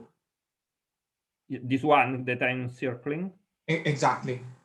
Okay, yes. For every state in your state space, you have a value that is this one. And if you make this long expression, this value of every state is related to, again, the value of a certain state. Exactly. Okay. Perfect. Okay. And maybe I can show this here. I can take everything out here. Start from scratch. Okay, so let's try to understand what I'm saying just here. I'm saying the following. If I have a policy and I want to compute the value of the state A according to this policy, well, first, let's choose a policy. I don't know, maybe I can choose this action with probability 0.4 and this with probability 0.6. And this with probability 0.1 and this with probability 0.9. Okay, let's say something like this. I want to compute the value of the state A according to this policy. What would you do? Well, you do something very, very natural. the value is the expected value, okay, of every return you can obtain. So it's very natural starting looking for whatever can happen. Let's start with the action 1. So if action 1 happens, what will happen? Well, I will have a return of 10, but with probability 0.8, or I can have a return of 3 with probability 0.2. Okay, this is the reward I can obtain. But if I have the reward of 10, I land in the state A. So if I have this reward, after that, I have to take into account also the value of the state I reach because of the recursive definition of the return. Okay, and if I land here in the state B, I will have to take in account also the value of B. Okay, and all of this that I'm saying will happen when I choose action 1, that is with probability 0.4. And now I have to consider the next case with probability 0.6. I'm going to choose the other action. In this case, I can have 2 with probability 0.1 plus landing in the state A. And so I have the value of the state A. And of course, since one time step is passed, I have to put the discount factor here. Or what can happen is that I can have minus 19 with a probability of 90% plus the value of the state B. Okay, you see, this is the Bellman equation for the state A for the policy given in this way. Is this clear? I could write the same, a similar equation for the state B, and you would have a system of 2 equations in 2 variables, and solving this system would give you the value of this policy. Is this clear? To me, yes. Thank you. Yeah, thanks. Okay, now, spoiler. In a normal problem, we'll have 1 million states. Let's say a small problem, we'll have 1 million states. So forget solving this equation just by making the inverse of the matrix. Okay, you need advanced methods, iterative methods that I will discuss now to solve this system. And spoiler for the next week, real problems have several millions, well, can be also billions of states. Forget to solve that kind of problems with the methods that I'm going to explain to you right now.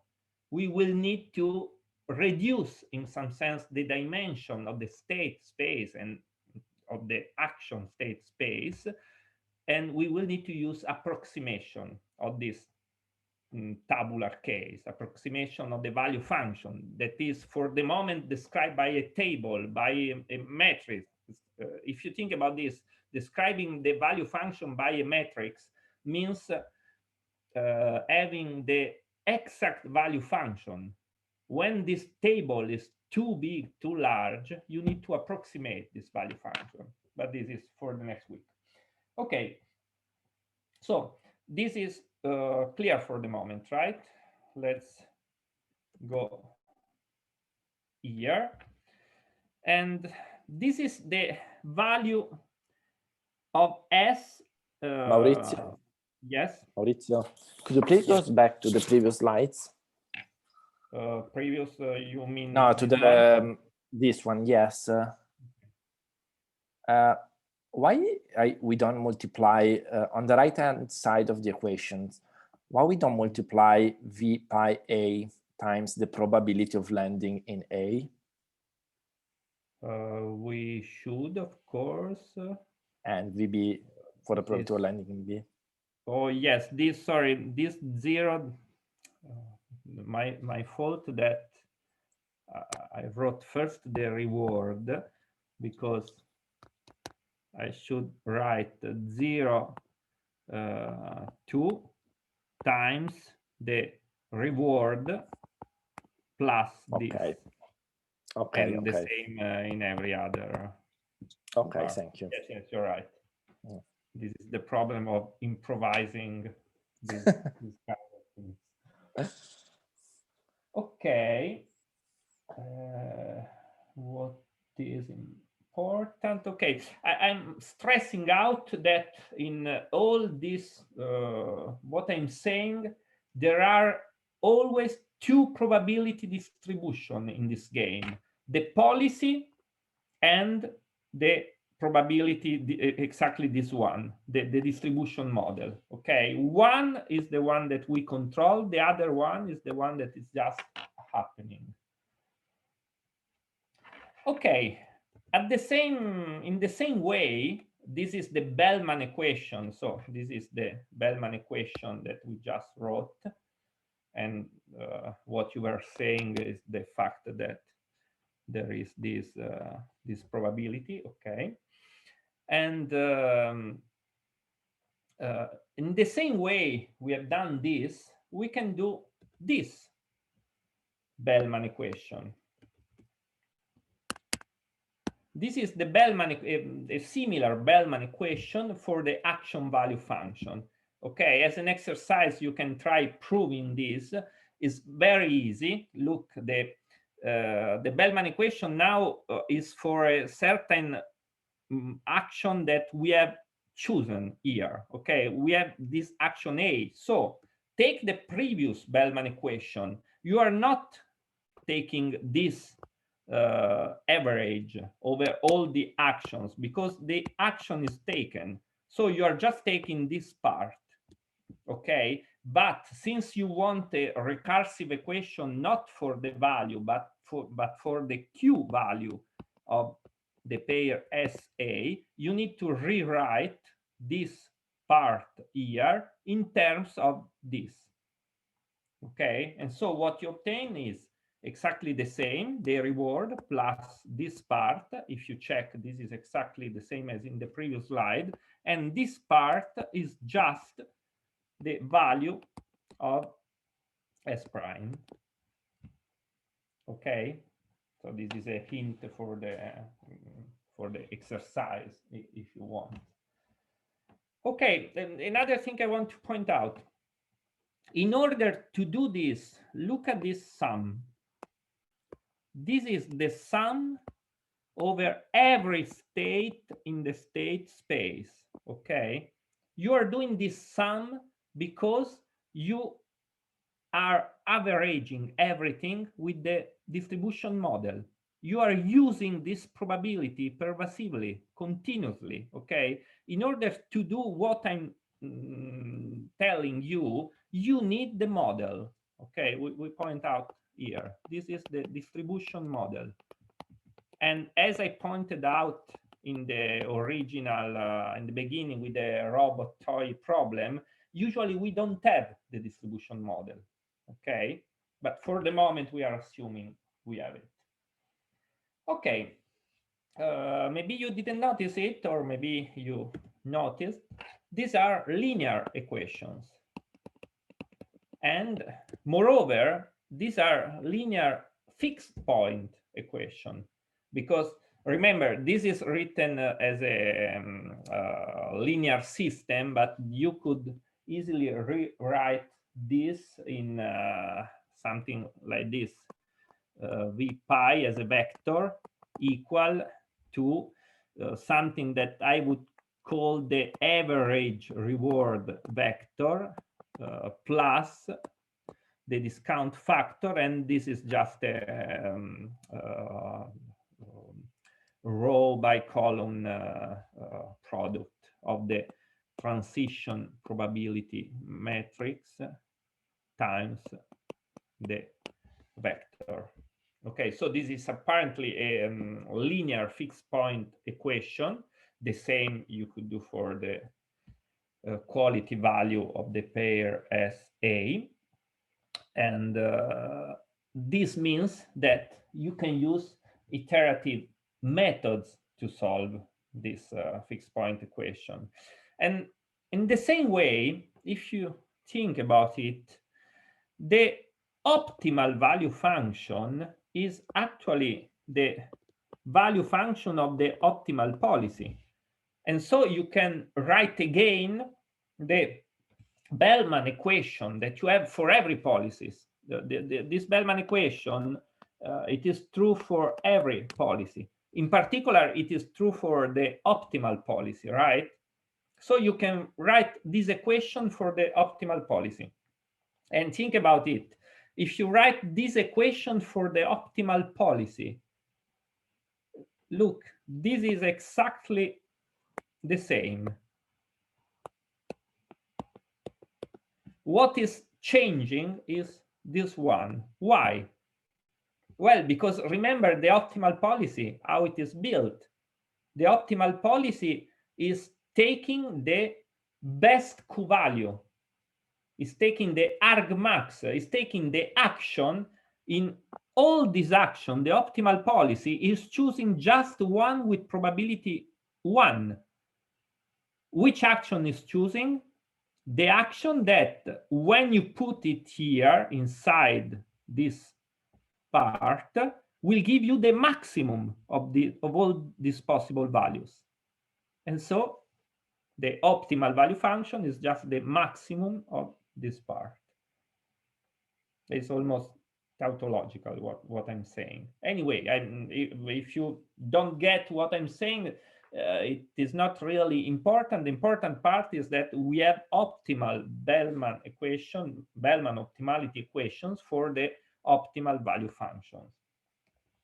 Okay, essentially, we are saying that if we know in advance what it is going to happen, we are doing the best thing that we know. Here, we are saying that we know in advance what is going to happen, but we are still executing our policy. Okay, it's not, I mean, if we know what is going to happen, then choose the action that gives you the maximum here. If you can do this, then you obtain the optimal value function. Okay.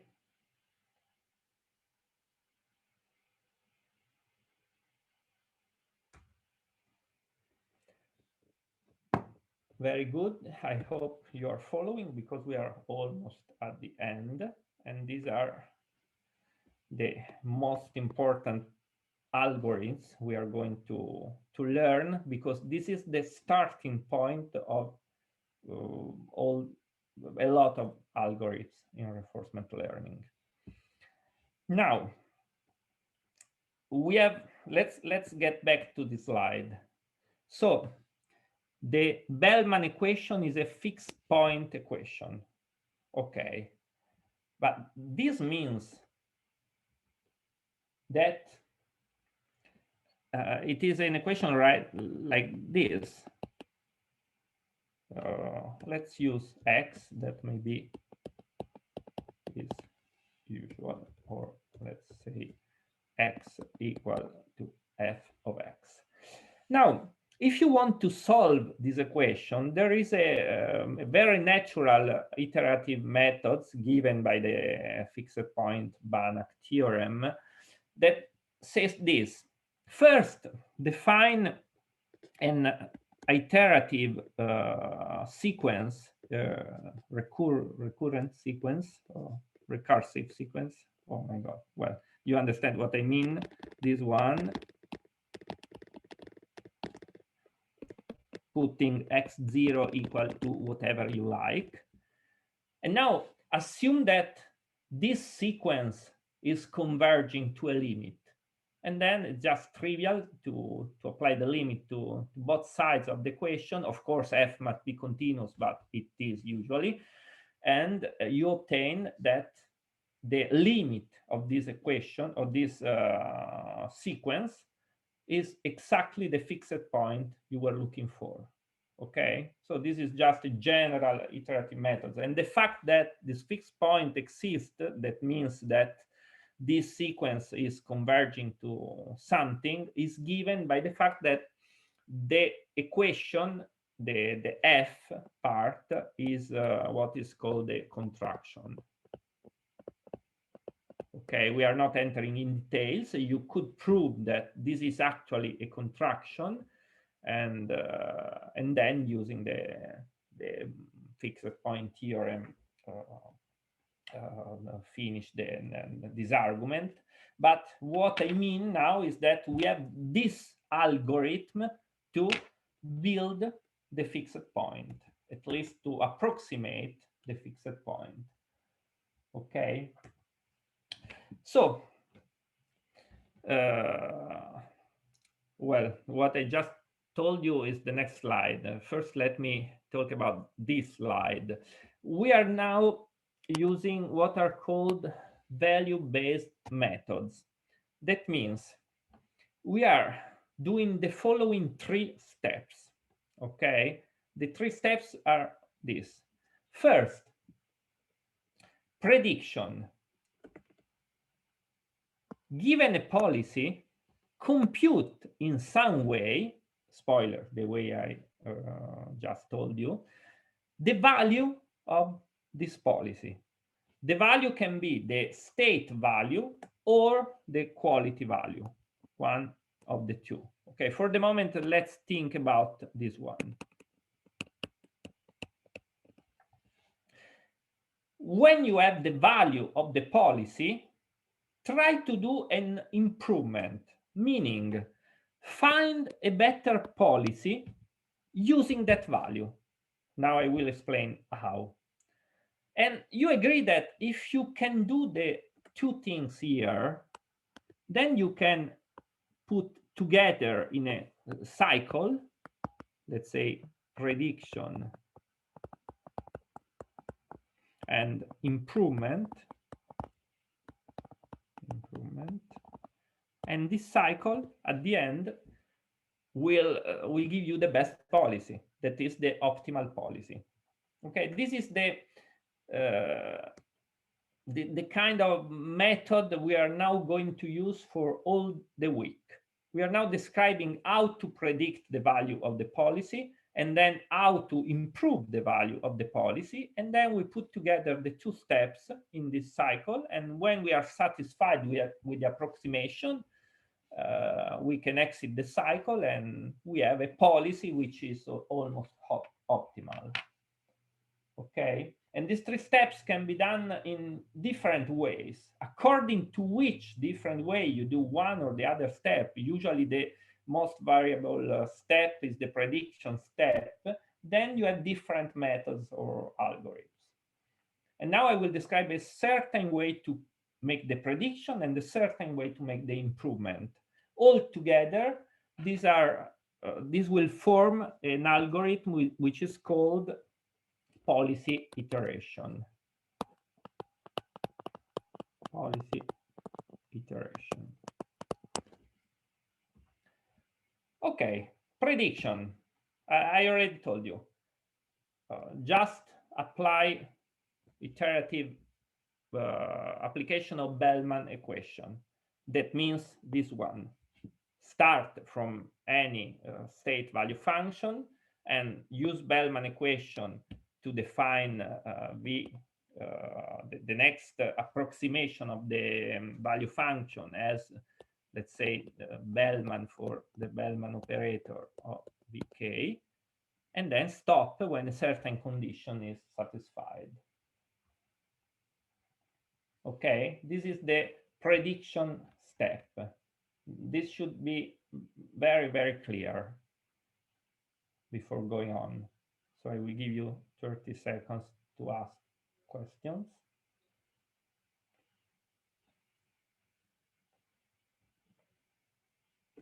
In the meantime, the algorithm is called policy evaluation. So policy evaluation is the algorithm using the Bellman equation, not the optimality one, the Bellman expectation equation in this way.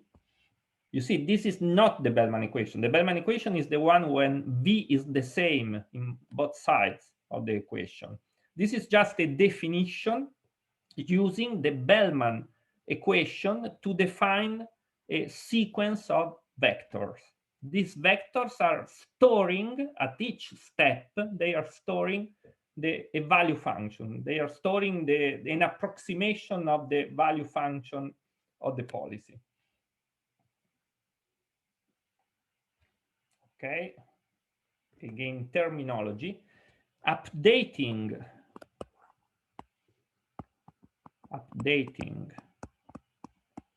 v k plus 1 using updating v, the value function, with a previous estimate of the value function itself. This is the k plus 1 step. This is the k step of the approximation, is called bootstrap. And it's a term that you should learn and memorize. So bootstrap means I'm updating something using the estimates of the same quantity. I'm updating an estimate of a quantity using previous estimates of the quantity.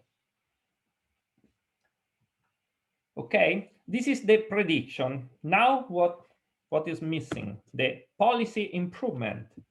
The improvement part is this one. Remember the term acting greedily. Acting greedily means that if you have a function, you can choose the action maximizing that function. Okay? Now, if you have the value function here of the state that is here, and you look one step forward, you are in a state S, you look one step forward, and you check for every action when you obtain the maximum here. And then you choose as an action, as a deterministic action, the action which is giving this maximum value. Okay, briefly, this is the argmax of the Q value. This is just the Q value, but written, since we are talking about the state value, we need to rewrite it in terms of the state value. Well, in this case, we say that we are, this new policy, this new way of choosing actions is a greedy policy with respect to the previous. I try to explain this as usual here. So let me erase all of this.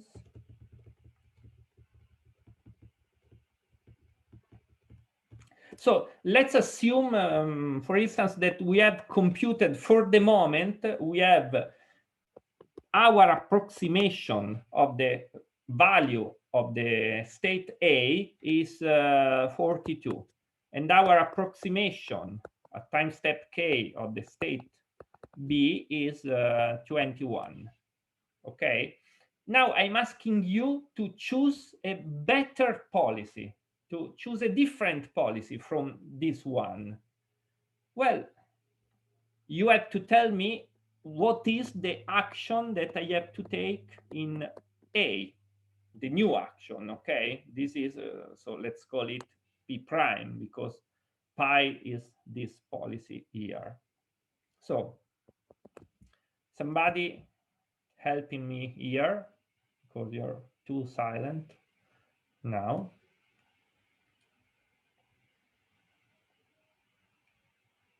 I'm asking for a volunteer.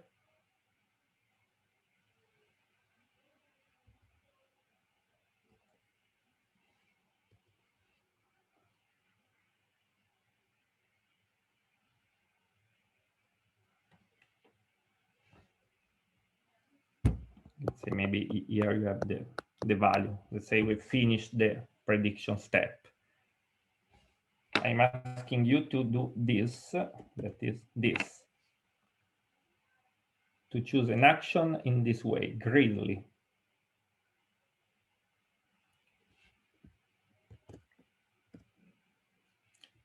So in this state, I will have a look at every action. So for instance, in A, I look at this action, and I will look at this action at its value. Its value is given by all these quantities, and here I have 42 and 21. Okay, now assume that looking at this value, at the Q value of the action 1 from the state A, assume we have 50, I don't know, and assume that from the state A with the action 2, I'm having 49. Okay, I'm asking you, what is the action that you would like to choose when you are in state A? 1 or 2? The first one. The first one, it is of greater value than the second one, of course. So yes, this is the action that you would like to choose. This is just the complicated way to say this is this one, that I'm choosing the argmax action. Okay, this value is the one that in previous slide was 50 and 49, and I'm choosing the action giving me 50.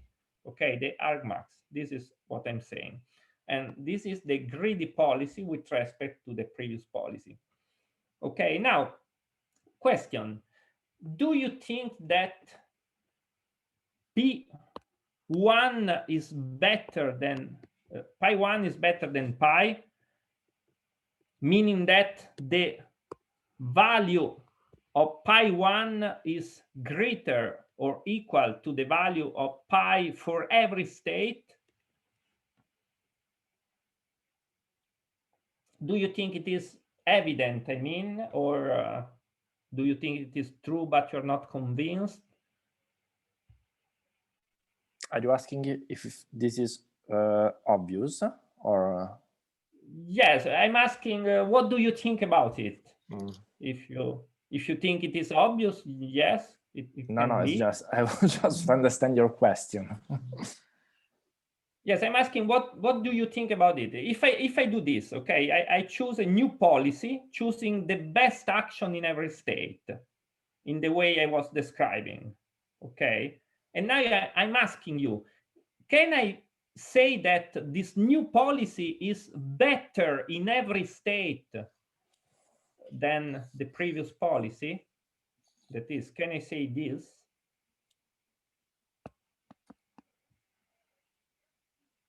I mean, in every state, I'm choosing the best action, right?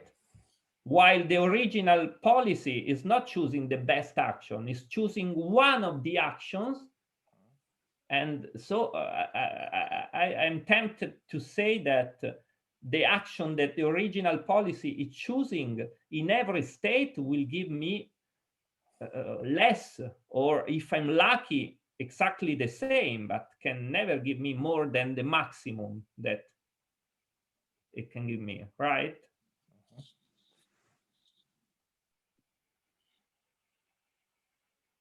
But in the case the original one is already acting optimally, I will choose the same one. So it's returning exactly the same one.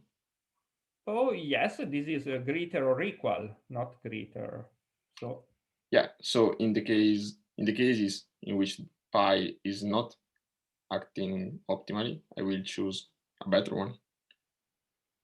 Okay, so you think this is, I would say, obvious that pi prime is better or equal to pi. Okay, this can be, but if you think more deeply about this, you understand that in your decision process, then there can be cycles. There can be, I mean, cycles in the directed term. There can be two ways to reach a state, and the state can be reached again from a next state. And so it is not so obvious that this is true. I'm telling you this because this is true, but this is a very important theorem that you must be aware of its existence, that is called policy improvement theorem, that says that in this case, the greedy policy is an improvement. Or better, the policy improvement theorem gives you condition, a particular condition, such that this condition is ensuring that the new policy you are checking is an improvement from the original policy. Okay, as an exercise, you can check that the greedy policy satisfies the hypothesis of this policy improvement theorem. An important part of the theorem is that when you stop increasing the value of at least one state, then you have reached the optimal policy. Okay, altogether, what I told you altogether gives that if you are doing this iteration of policy evaluation and policy improvement, at the end, we are reaching the optimal policy. Okay. But I have a question. Is it possible that for the policy that we are choosing with the greedy method, we are not reaching, for instance, a state is not possible from the state, from the policy that we are choosing that let us reach a state that has a better value? I mean, in the example that we have seen, both states are interconnected. But okay. If we are choosing, for instance, a policy that give us a local maximum, and then we are stuck in that local maximum because, for instance, to move away, we have to get a negative reward. Is it possible, or is this just a speculation? I think I get the question, and the answer is with this hypothesis we are doing, in particular, that we have a perfect knowledge of the distribution model, and so when we are doing the argmax, we are really looking at every state. You see, we can't miss any state. Okay. We are looking at every state. This is the crucial point. And I know this is hard to understand, because to think about it, because you are probably aware of the fact that in a real problem, this will not be possible. Okay, so you are right for next week. Next week, we can't do this. And then the problem of local optima will be really a problem. Actually, not next week, just next lecture. We will not be able to do this whole sum, and then we will have a problem. Yes, because if there are states that we are not reaching from our state, then we can't evaluate them. So we can't judge if they are better or not. But if you are saying now, if there are states that we cannot reach, I stop you here and I tell you, well, it isn't, because you see, we are doing this sum over every state. So we are reaching every state, we are checking what is happening in every state. And we are checking the value of every other state. So that there are no states that we are not considering. We are considering every state. Under this hypothesis, this theorem, to your question, it states that what you are saying is not possible. This is just saying that no local optima are reached. This statement together with this one. This is saying that when you reach an optima, this is not local, but it is the global optima, because policies are optimal. Okay? Yes, perfect. Okay, so here in the slides that I will give you, there is a sketch of the proof. It's very instructive because a typical proof in reinforcement learning, it is called an unrolling argument, but I will move away because I want to finish this part. And this is the final step of what we are doing, what is called the control cycle, that is called policy iteration. I mean, this is called the control cycle. Control cycle, what it means that we are doing evaluation. You see, we start from a policy. Choose a policy, any policy you like, the uniform one. the most stupid you can think about. Find the value of this policy. How? Well, with the policy evaluation algorithm I was showing you, the application of Bannack fixed point theorem. You have found this value? Very good. Now do the improvement step. That means take the policy P1, which is by definition just P1 by definition equal to what we call the greedy policy with respect to the value function of the previous policy. Okay, now policy improvement theorem states that P1 is better or equal to P0. Evaluate P1, find its value, make the improvement step, and go on. And look, since we are in a finite Markov decision process, and since all these policies you are considering, except the first one, are deterministic, this means that you have a finite number of policies that you are considering. A large number, but a finite number. So theoretically, this algorithm is converging in a finite number of steps. And at the end, you will have the optimal policy and its value. Okay? Yes. Okay, this is in this setting. I want to show you a picture which is very classical. You can find it wherever. Everybody's using this. I guess it was originally given in David Silver video lectures from 2015, and it is stating essentially the same as before, but in a more graphical way that is starting to give you a geometric idea of what is happening. We have this space, which is the space of policies. So let's say value function on the states. So I would say R to S times the probability distribution over actions, well, conditioned with state space. Okay, whatever. This is a space whose points are value function and policies. Okay, points in this space are not related in coordinates. I mean, this is a policy, but this is not the value function of this policy. Okay, and this is not the greedy policy with respect to this value function. When we do prediction, what we are doing, we are computing the value function of this policy.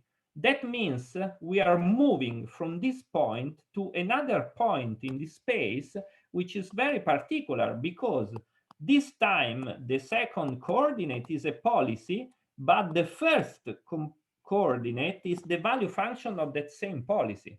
Okay, that means we are in the subspace given by function, the first coordinate equal to the value function of the second coordinate. Okay, from here we make an improvement. That means we move in another point where we have here a function, and the policy here is not any policy, but is the greedy policy with respect to this function. And by the way, this function is exactly the previous value function found of the policy.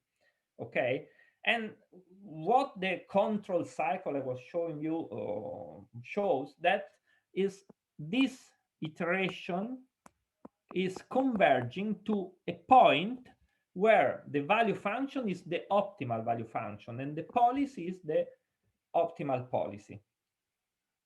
Okay, so we are, this is an algorithm called the policy iteration. I repeat, the algorithm policy iteration is made in this way.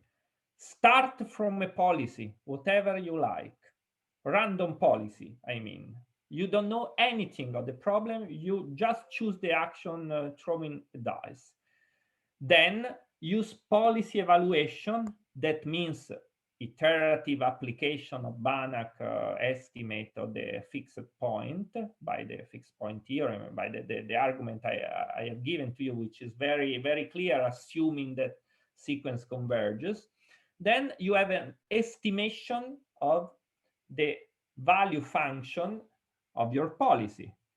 This estimate of the value function of your policy, the value function will be very poor, of course, because you started from a completely random policy, okay? It's not a problem, because now you have a way to start from that value function to obtain a better policy. So you generate the greedy policy with respect to the function, and you have a better policy. You can say, okay, but come on, a better policy than the random one will still be the very, very bad policy. You are right, but then you do it again, and you make this in a cycle.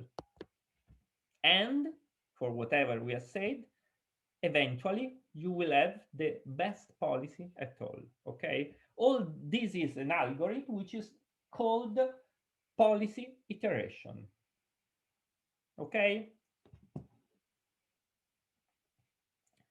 But remember that we have also Bellman optimality equation. Remember that we have an equation, if you remember this equation, this was the equation that is giving to you the value function of the optimal policy.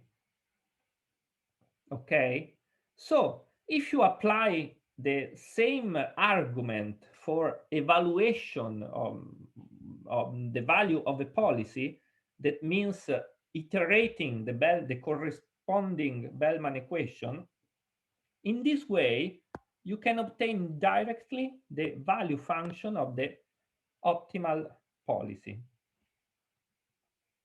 And why this is useful? Well, remember that once you have the value function, you do greedy policy respect to this value function, and you obtain the optimal policy. So we solve the problem. Well, if you do this, this algorithm is called value iteration, and it is the algorithm, the only one you would use in this setting. Okay, it is the best algorithm you can use in this setting. Notice that you don't have an explicit policy at each step. You are just approximating the optimal policy, which is what you want to do. Okay. And just in time, we are at the last slide, which is showing you, okay, this is a... Maurizio? Yes? Just a question. So with this second algorithm, we found V star, right? The optimal value. Yes. And then to find for the optimal policies, we do that at the end of the procedure in just one step. Just one step of greedy. Okay. Remember, we are using the value functions as a proxy for the policy. So if you value function, you can obtain a policy which is equal or better to the policy which has given to you that value function just by taking the greedy policy with respect to that value function. Okay. Okay, now this is a crash course, I would say, for mathematicians, meaning that I'm focusing more on theorems and theory and so on. But this is reinforcement learning. This is a very applied topic. So, of course, I will show you also some algorithm. I'm quoting with my hands.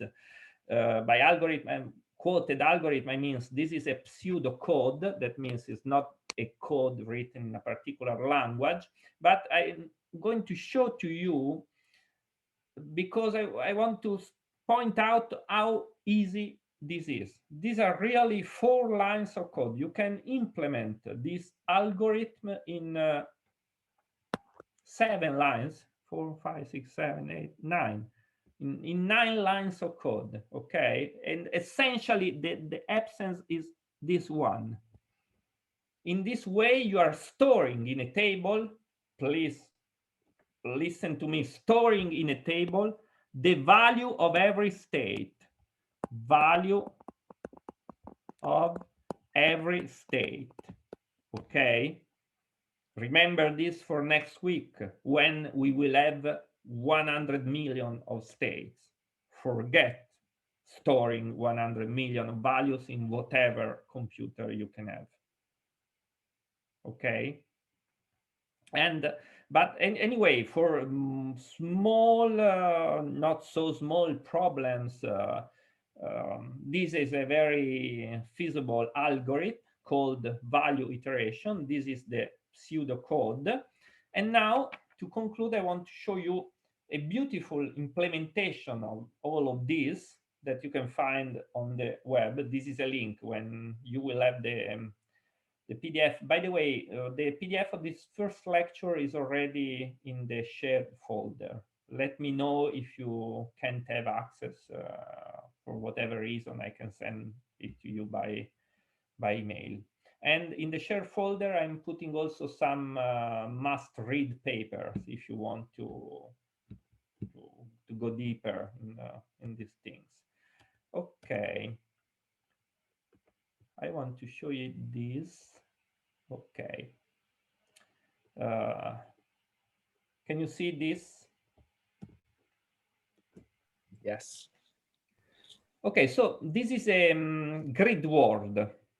I'm now explaining to you, I can't write on the web page, I'm just pointing out with the mouse. You can see in each square you have arrows. Here, for instance, you have 4 arrows. This is the policy in this state for the moment. These arrows will change when we go with the algorithm. And in some state, you have a reward. Can you read here? Very small, but there is a reward of -1. This means that when you exit this state, you will get a reward of -1. It's slightly different from the setup I described to you, okay? Because this is a deterministic Markov decision process. So then we can put the reward wherever we like, okay? When you do an action, always the same is going to happen, always the same reward is going to happen, and so on. So you will notice that in several states, there is no reward. So the value in this state is not, I mean, there is not a reward of -1 going from year to year, okay? Different from what I told you. Now, here we can do one sweep of policy evaluation. One sweep means just one step of policy evaluation. Remember what is policy evaluation? Is the algorithm giving you the value of this policy. So try to guess what will be the value of this state for the policy. I'm trying to tell you, and I'm not switching slide to right, so I'm telling you just by voice. So now assume the starting value is 0 for every state, okay? Move from here on the right. What happens when you go on the right? Somebody tell me. This is a wall. You are just staying in the same state. Please, a volunteer. We are. You take -1. Okay, we take -1 because we are leaving this state, perfect, and we are landing in this state, right? Exactly. So we take -1 plus the value of the state we landed in. What is the value of the state? 0. It's 0. Okay, so we take -1. With which probability? 4 actions? 1/4. Exactly. And we take -1 times 1/4, also going north, also here, also here. So at the end, the value of this state should be -1, right? Let's check. Okay, you see the values of this state now changed and it is -1. Can we do this again, please? Now you go here, you obtain again -1, but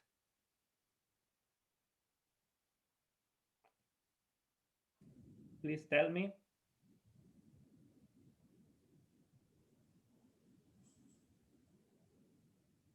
So you land back in the same state, which is a value of -1 now. Okay, so now you have -1 as the reward plus the discount factor, which is 0.9 times -1. So let me do this way. Okay, so we obtain 1/4 times -1 plus 0.9 times -1, right? The same going north, right? And so I will write 2/4. Okay, and now tell me what happens when I go on the left.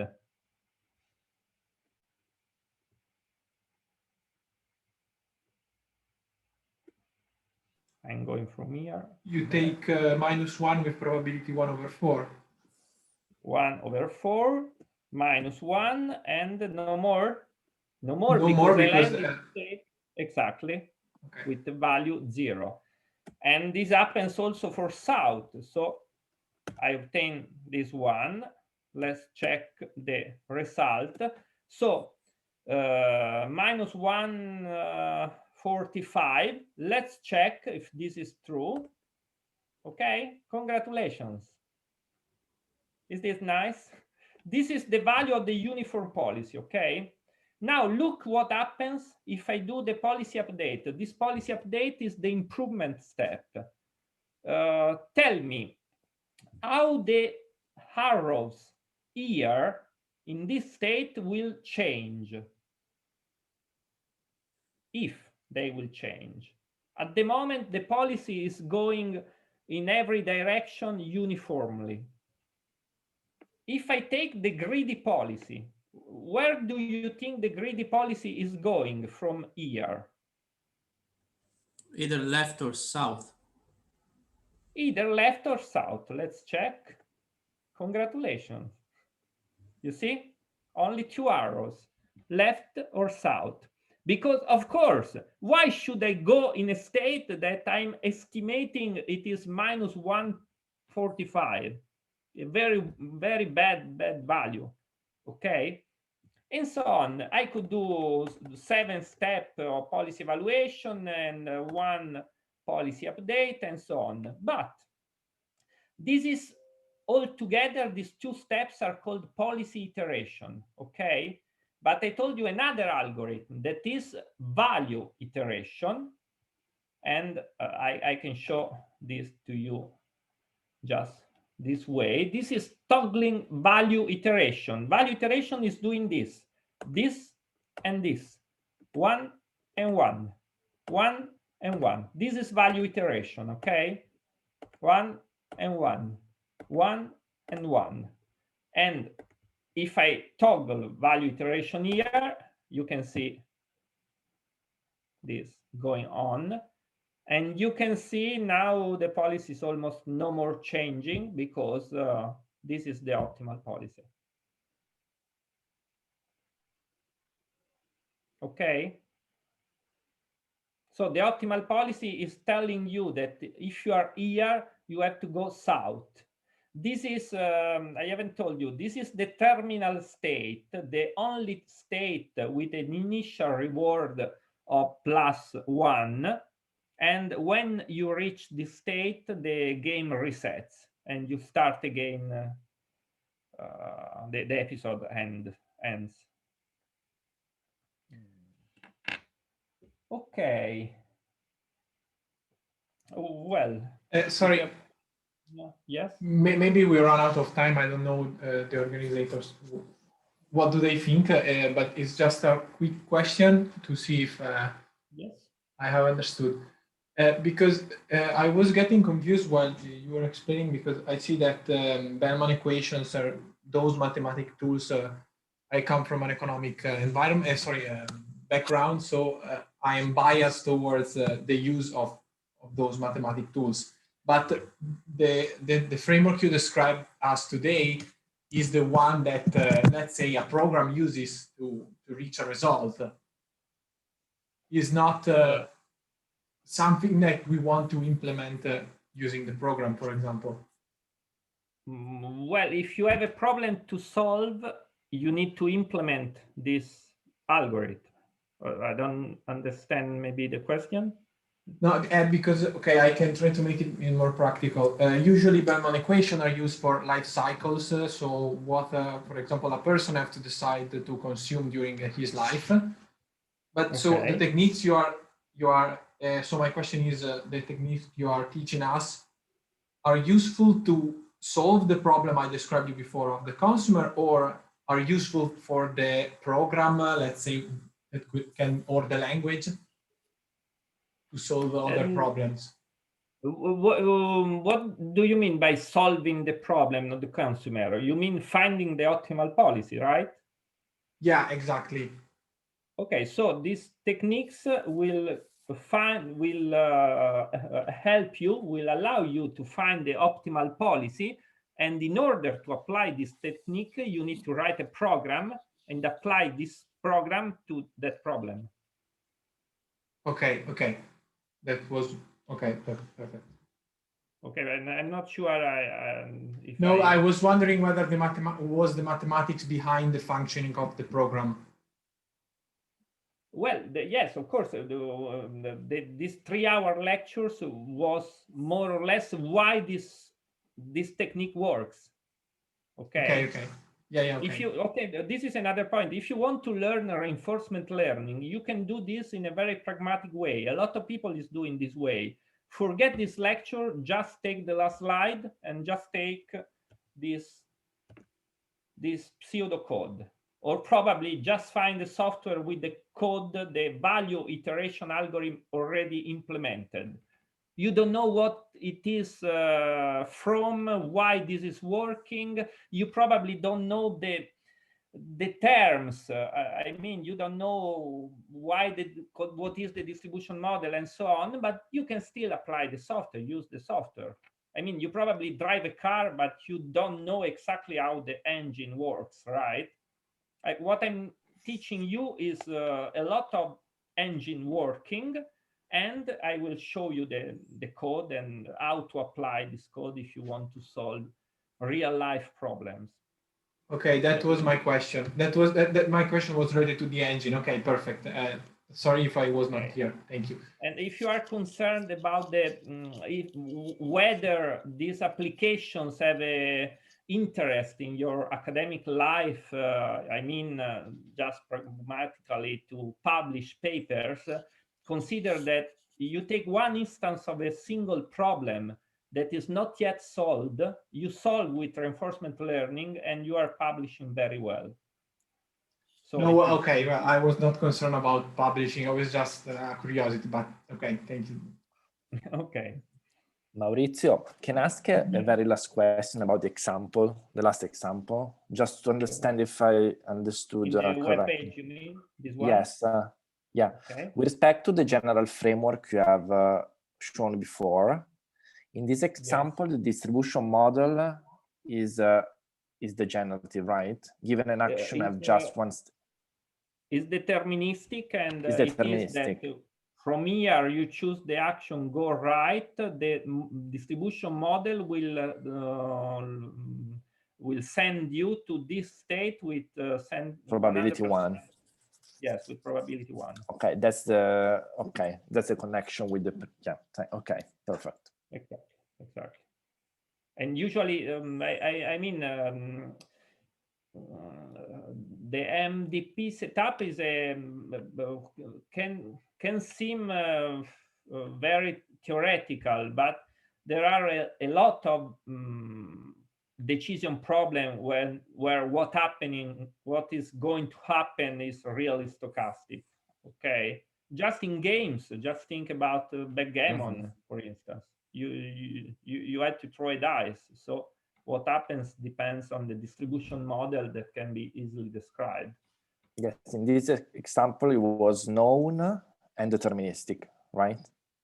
In this example, is known and deterministic. Okay. Everything we have, we say today, works only if we know the distribution model. Okay, okay, that was clear. Okay, thank you, Maurizio. Okay, so here we are at the end of the slides. There are some easy exercises. Since we are out of time, I'm not describing them to you, but you can try reading them, and trust me, the title of the slide is correct. They are very easy. To be done means, of course, if you like, if you want, if you have time, but could be useful. In particular, this is asking you to prove that the value iteration algorithm, the one here in this page, this value iteration algorithm is equivalent to doing this in alternate steps. If I do this 1 million times, I obtain the same result as doing this. Okay, that's what the exercise is asking. And maybe I can just show you, just to let you know what we are going to do next week. This is a different game. This ball must eat apples that are the red ones, and must avoid the green ones circles. This is poison. Okay, and this ball is not trained. And look what happens when we load an agent which is trained by a very advanced algorithm, which is called Q-learning, and that we will see on Friday and also next week in the approximation phase. Look now. Just avoiding all the green. Oh my God. Okay, and it's taking every red particle. Okay, that was impossible to avoid. Very unlucky. But I want to stress out that there is not previous knowledge of the domain of the state space of the game for this software. This is the software executing these actions and catching the red balls, avoiding the green ones, is just artificial intelligence. I mean, it just learned how to do this, okay, by itself. Okay.